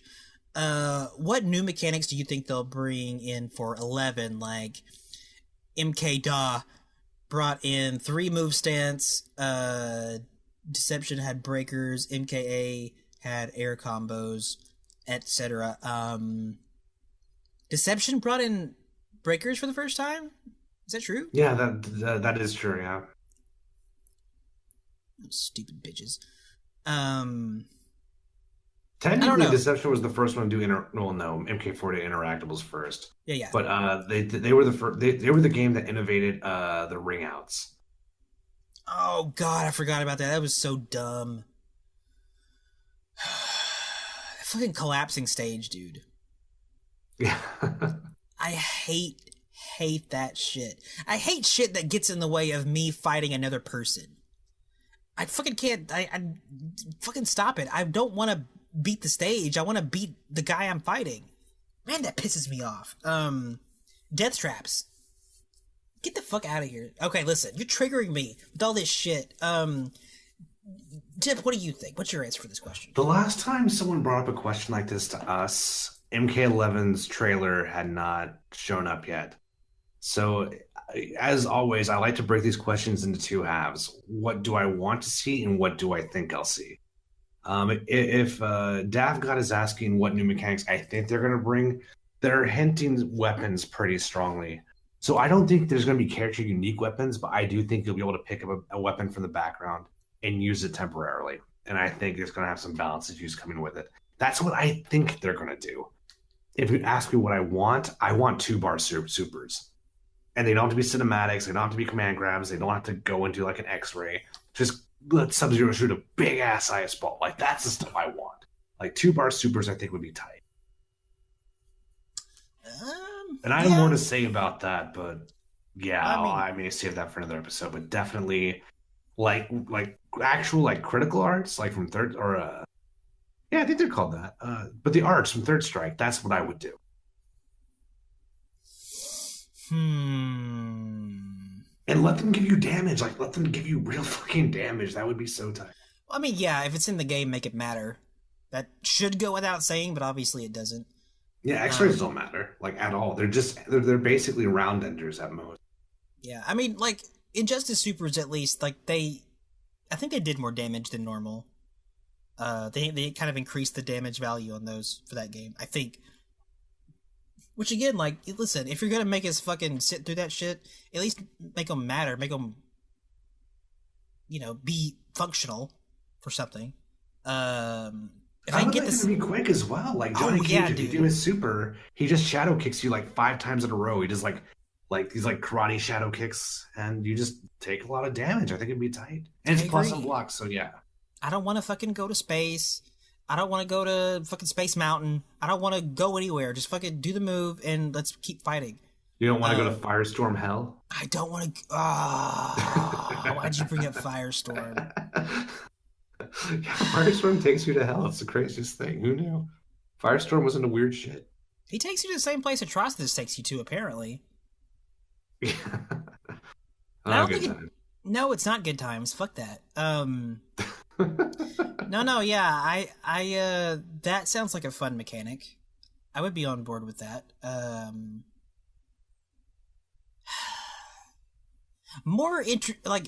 In general, more things that you can do with meter. I'm interested in seeing what they could come up with. Because I don't feel like their usage of meter has ever been very innovative. I think there is a lot of room there to explore. Is that your choice then? Like, is that what you want to add, or is that what you think they're going to add? What do you think they're going to add? I want them to do that. but they haven't, so I'm not going to expect it. I expect them to do the same thing that they've always done. Okay, do a breaker and do a super. Like that's what you do in an EX move. Like that is like the most basic ass of basic things you could do with your meter possibly. And Justice added a couple of extra things you could do. You can meter burn roll, everyone loved that. Do an air flip out thing, everyone loved that too. Come on, no, you guys can do better. Give me more offensive options and more just interesting things I could use my meter for. So like things can be more, I don't know, to make them more useful, make them more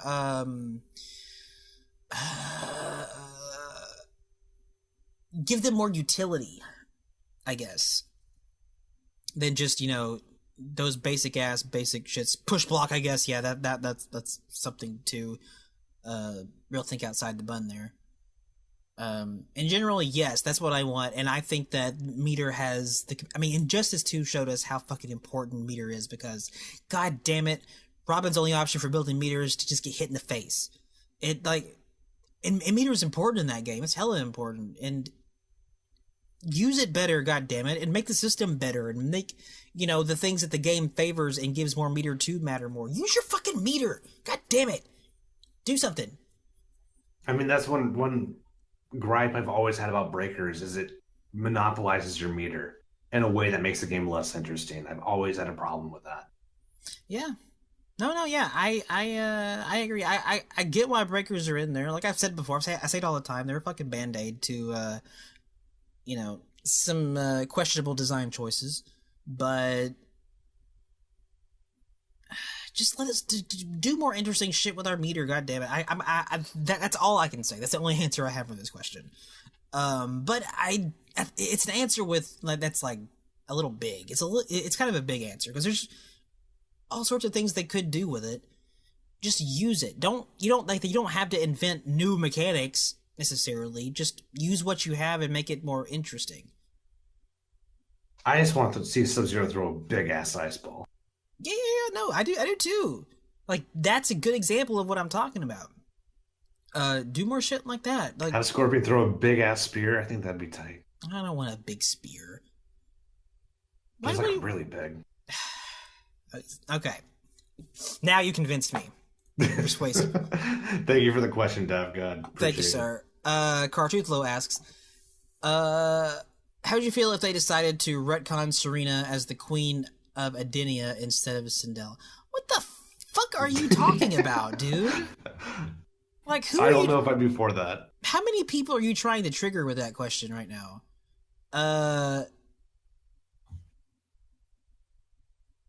I'm just gonna say no. As much as I love Sareena, I'm actually secondary to Sindel and MK9. She's a very important character to me, so no, I wouldn't go that way. Actually, I'm gonna say no. Actually, no. I'm gonna take back my no. I'm gonna say why, and then I'm gonna say no. I feel like we need more context for this Cartoothalo. I feel like there wasn't enough question here. I feel like this is coming from somewhere, but I don't know what. You gotta elaborate. Is there some Sareena lore that I don't know about that gives her any context to have anything to do with Edenia? I don't think so. Or is this just the most random thing ever? Probably the latter. If you're trying to break our brains, really good job. That was a good troll. That'd be a sick strat. It's really just derail everything. Good job. But I feel like I've already been derailed like 8 times already in this Q&A. Well done, you guys. You guys are winning. Yeah, my answer is why and no.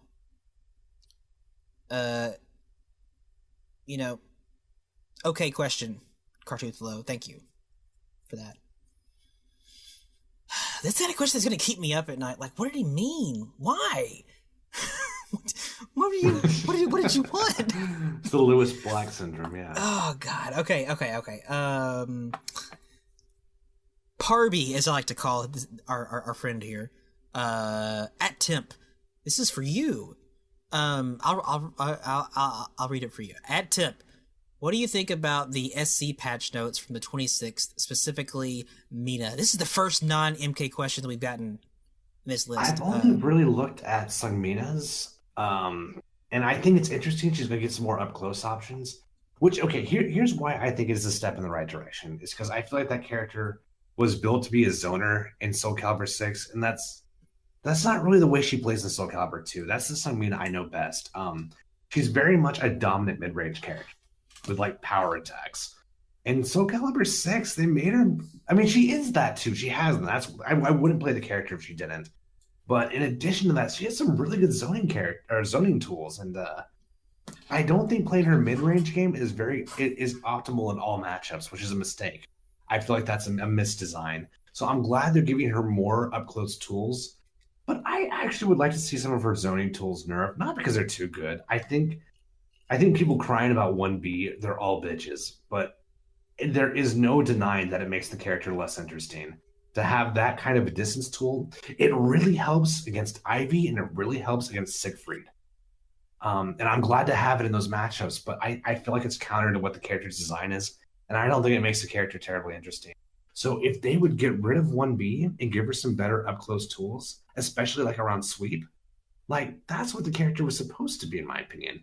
So I'm very happy about it if they do it right. But I mean, they're so vague in those notes. It's so hard to tell what they're going for. So I don't know. Just a reminder to everyone, I still love SoulCalibur 6, and I'm actually super down that it's basically just me down four and Randy. We're the only ones still playing it. So that's kind of a bummer. And it looks like it doesn't sound like anyone's going back to it. So if you guys, well, Poot still plays the. I mean, obviously, he asked me the question, so he definitely has an invested interest. I think MKX kind of swallowed up a lot of the Soul Calibur players. So let me know if you guys still want to throw it down. I love that game. It's my favorite game of 2018 and 17 and 16. So let me know. Hell yeah. Good question. Appreciate the question, Poot. Absolutely. Are we Jonas? Is that where we are? Okay. Jonas asks, would you guys add any other gameplay mechanic that demand meter outside of combo starters, reversals, interactables, supers, and combo breakers?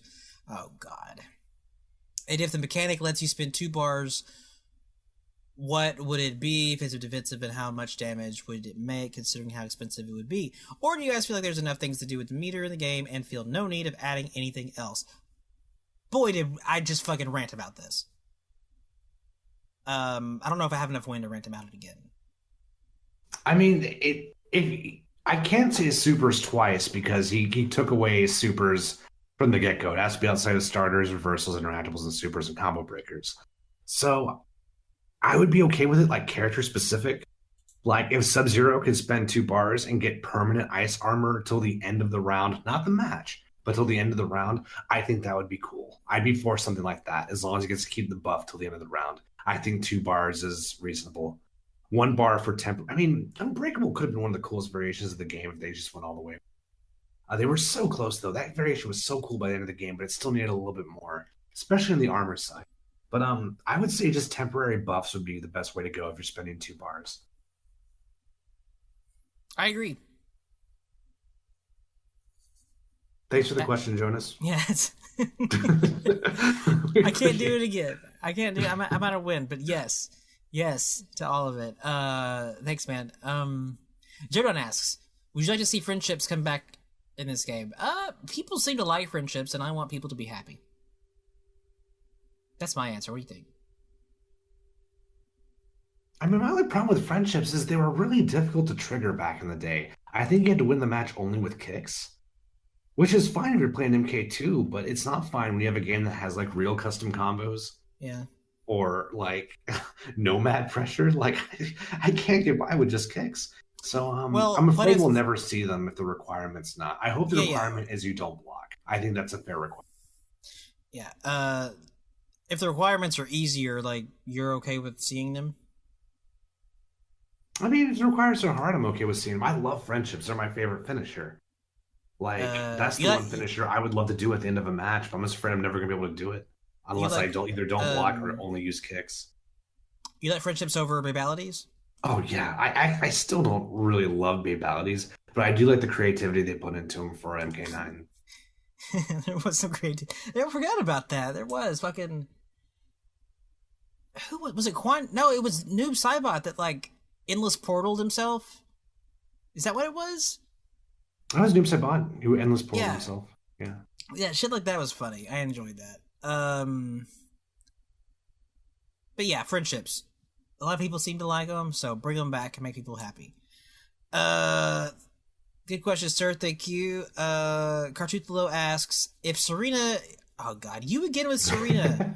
If Sareena is MK11, if Sareena is MK11, That would be sick. It's just Sareena. You're just inside Sareena the whole this is a time. big if. Cartutulo. I'm just gonna let you know the jump here.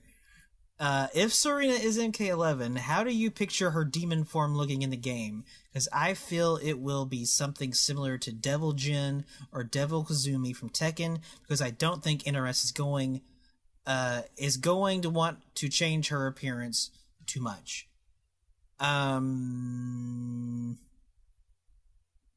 No. I generally don't like demon transformations like ever. Like me and Razor are on complete opposite ends on this. Like I don't even like it when Vincent from Final Fantasy VII turns into a monster. I don't like things turning into monsters like ever. And one reason why I like Serena so much is because I love the design.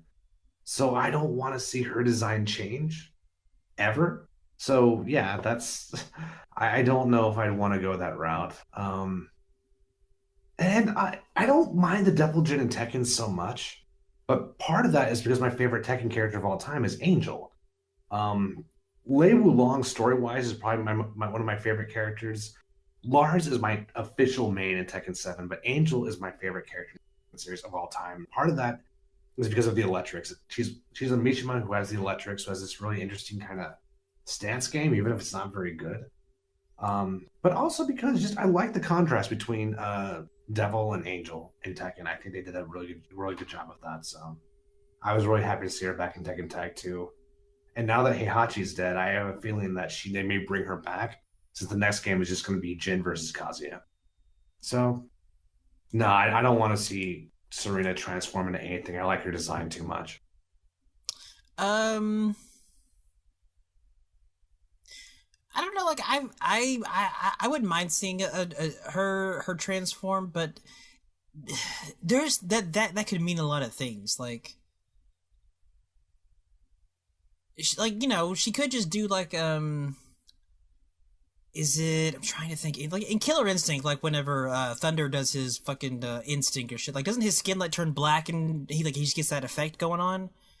I think Uh, so, but it's been a while. like if Sareena did that and that was her transformation, just some little shit like that, like it's not changing the actual like geometry of her body. It could it can give her some kind of sharp claws when it does that too, but it's not like a final form boss type shit. Like it's just a slight modification to her appearance that makes her less human looking. Um, I mean, I feel like that would be okay, and I mean, like you kind of have to do something because she is a demon, but you don't have I to think make just her. give her specials that have like symbols and fire and shit. I think that's perfectly sufficient. Well, I mean, she can't just be like the enchantress. Um, and I don't know. Like Razor said last week, um, I don't know. Like I feel like she should maintain the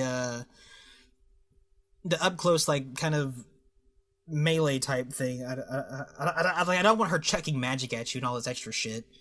Um, but she doesn't have to like transform into anything monstrous. She can look like a cool, elegant lady demon. Um, What fucking happens? You can do it. It could look sick. Um, she doesn't have to look like fucking corrupted Shinnok. Like, that's demons don't have to look like that. You can have all kinds of cool shit. But in Um, Mortal Kombat, they traditionally that is what they look like. which is exactly why they should shake it up if they wanted to do it. I mean, if they want to make her look like Aubrey Hepburn, the demon, then yeah, I guess I can get through that. But I don't know otherwise, man. Uh, there's a lot of. Well, I'm gonna say there's a lot of fun options there. Like it doesn't have to be one thing. They don't have to make her into like a fucking monstrous, shit, in order for her to. In order to illustrate her inner demon thing or whatever, you could just make her like do like Onimusha if you wanted to. Like fucking, you don't know what I'm talking about because you never played Onimusha. God damn it. No, I don't. Like his fucking like hair just turns white and his skin turns blue for a little bit, or maybe it turns black, and like that's his Oni form. It could be something fucking as simple as that. It doesn't have to be all fucking big dramatic. She grows fucking wings out of her ass and all this bullshit. Like whatever. That's my answer. By the way, how are the reels doing?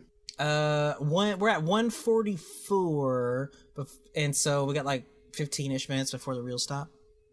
Okay, well, we're wrapping up anyway. We're probably going to stop at the December 28th mark.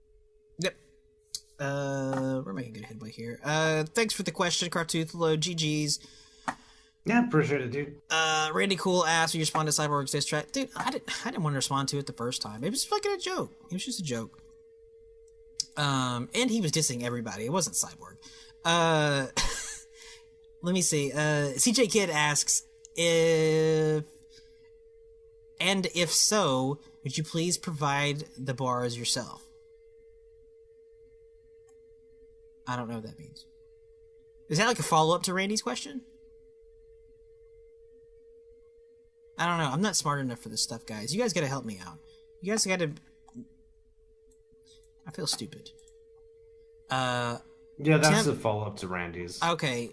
Then, okay, cool. We'll just leave those together. And, yeah. Just up to Gab Standards. The Gab Standard asks, what 8 to 9 main games do you think will be at EVO 2019? Oh, this is the big one. Did we go back and answer this one? This is on the DVD cut, unfortunately. This is on the... We answered it, but it's on the editing room floor. I thought we answered it again, though. Did we not? We did. That's on the editing room. No, we definitely didn't answer it again. We failed to answer it the first time, and we said we'd get back to it on the next episode. And then we answered it on the next episode, but that next episode got swallowed up by the MK11 wave. Okay, well, fuck it. Let's go at it. No, I can't remember my choices anymore. I don't want to fuck it up. We're gonna rain check him again.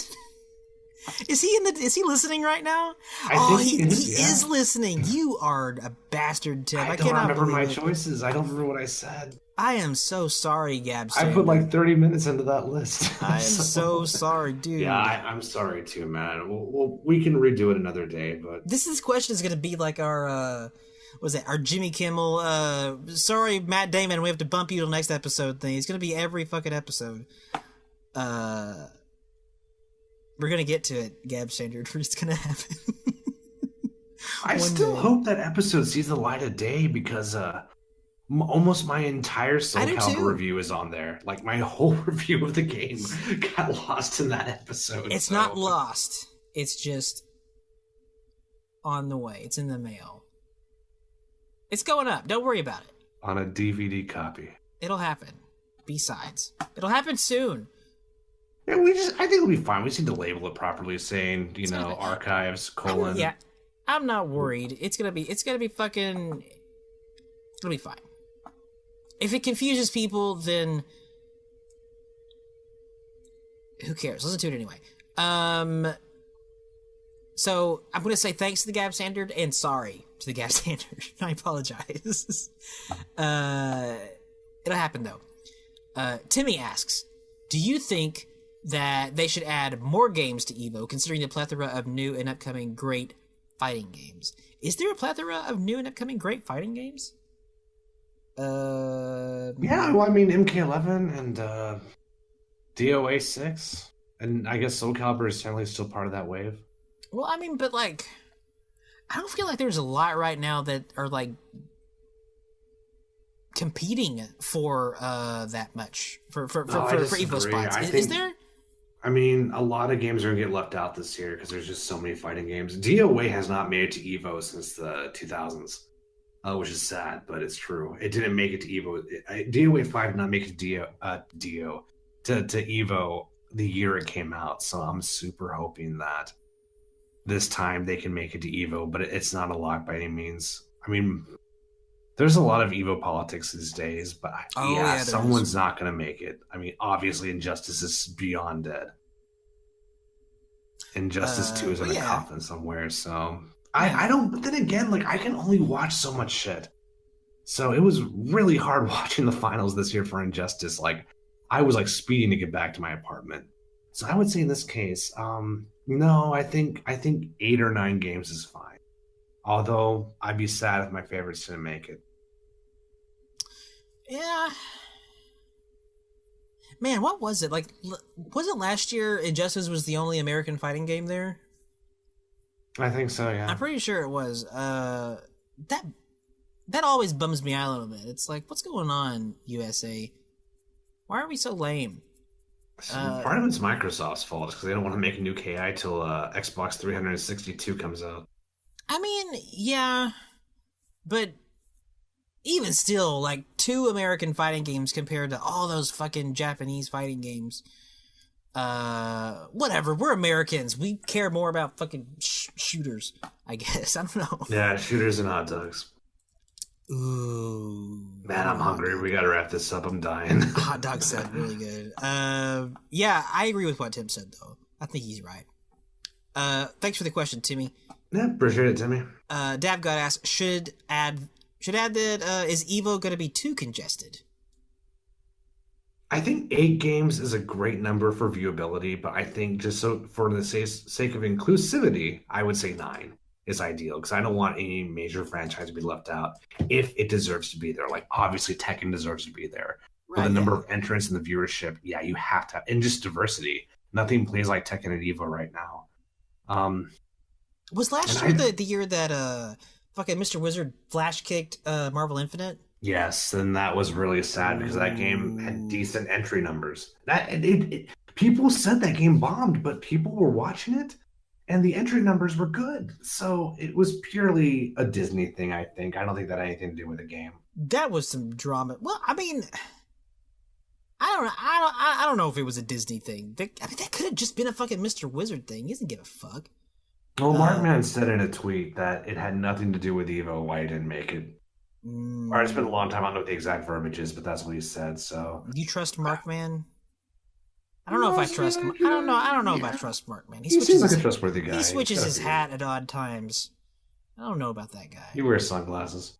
He fucking whatever. That was some controversial drama shit, man. Last year, fucking this year, it's gonna be fucking. I don't know what he's gonna put. He's gonna boot fucking Dragon Ball out of this shit. That would be crazy.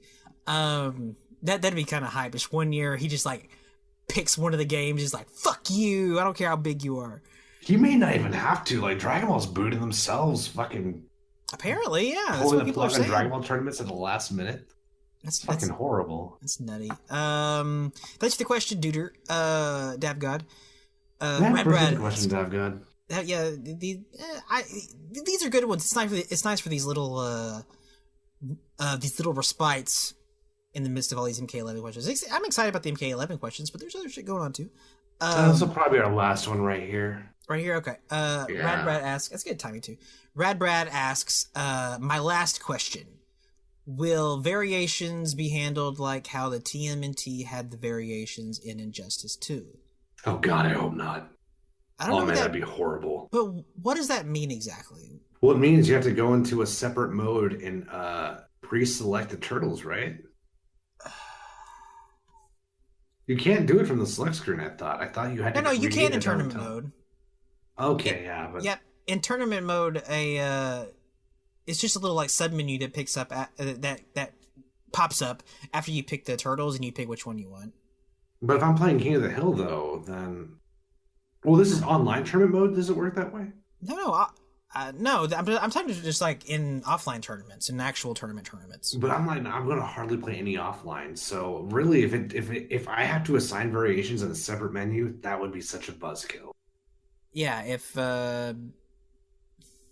well, I mean, in this instance, it would be like that thing we were talking about where it's just loadouts. You have like 5 loadouts that you like, and you put your desired variations in those loadouts. if that's how they decide to do it, which I think that they probably will, I guess.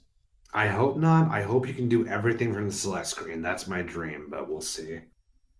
I mean, maybe you could. Like, maybe they'll just save, like, loadouts for gear settings, and then once you pick whichever loadout you want, then the little submenu pops up. And you That would pick be your better. variation stuff. I still don't even love that, but it would be better than. Yeah, I mean, I guess that's what Red Brad's asking. That sounds like the best interpretation. And I agree with what you're saying. Yeah, keep the loadout thing for the gear, and then have the pop up menus for variations. I guess, but then again, I don't know.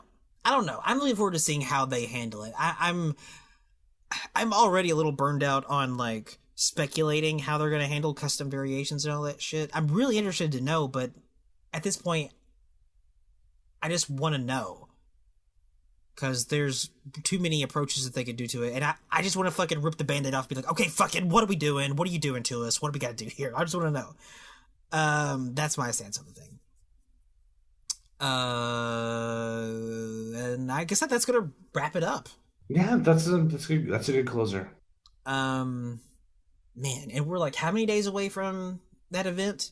I think technically 14 now. 14 days. Yeah, because it's Thursday today, right? It is now Thursday. And the reveal is going to be 2 weeks today on a Thursday, so it's got to be 14, right? Dude, don't ask me to do math right now. I don't know. I don't speak numbers. Yeah, it's 14. Yeah, 14 days okay. now. 14 days. Set your fucking alarm clocks. I'm not going to set my alarm clock. Isn't it early? I will definitely set my alarm clock. What time does that shit start? Is it 11? I think it's 11, but it's 11, I want to say Pacific, but I could be wrong about that. It would be weird if like Cyborg, Shad, and Razor all have to get there like at like 9 a.m. Butt crack of dawn? Like, that would be so early. That would be, boy, yes. That would definitely... man, fucking getting that's to a a great place way to get hundreds of people stuck in traffic. Like, that's a fantastic way to do that. God, on a Thursday, fucking in the middle of like somewhere in LA or wherever it's happening. That sounds no. I just really made myself happy that I was not able to go. I don't want to do that at all. That sounds on a Thursday, like the fucking middle of the work week, and some random ass. No. GG's to you guys. You guys can take that bullet for me. Was there any other like final closing thoughts, Temp? No, just probably the next time we do an episode, it'll be before or after the reveal, I'm wondering. We'll probably have one more before the reveal, possibly. I don't know.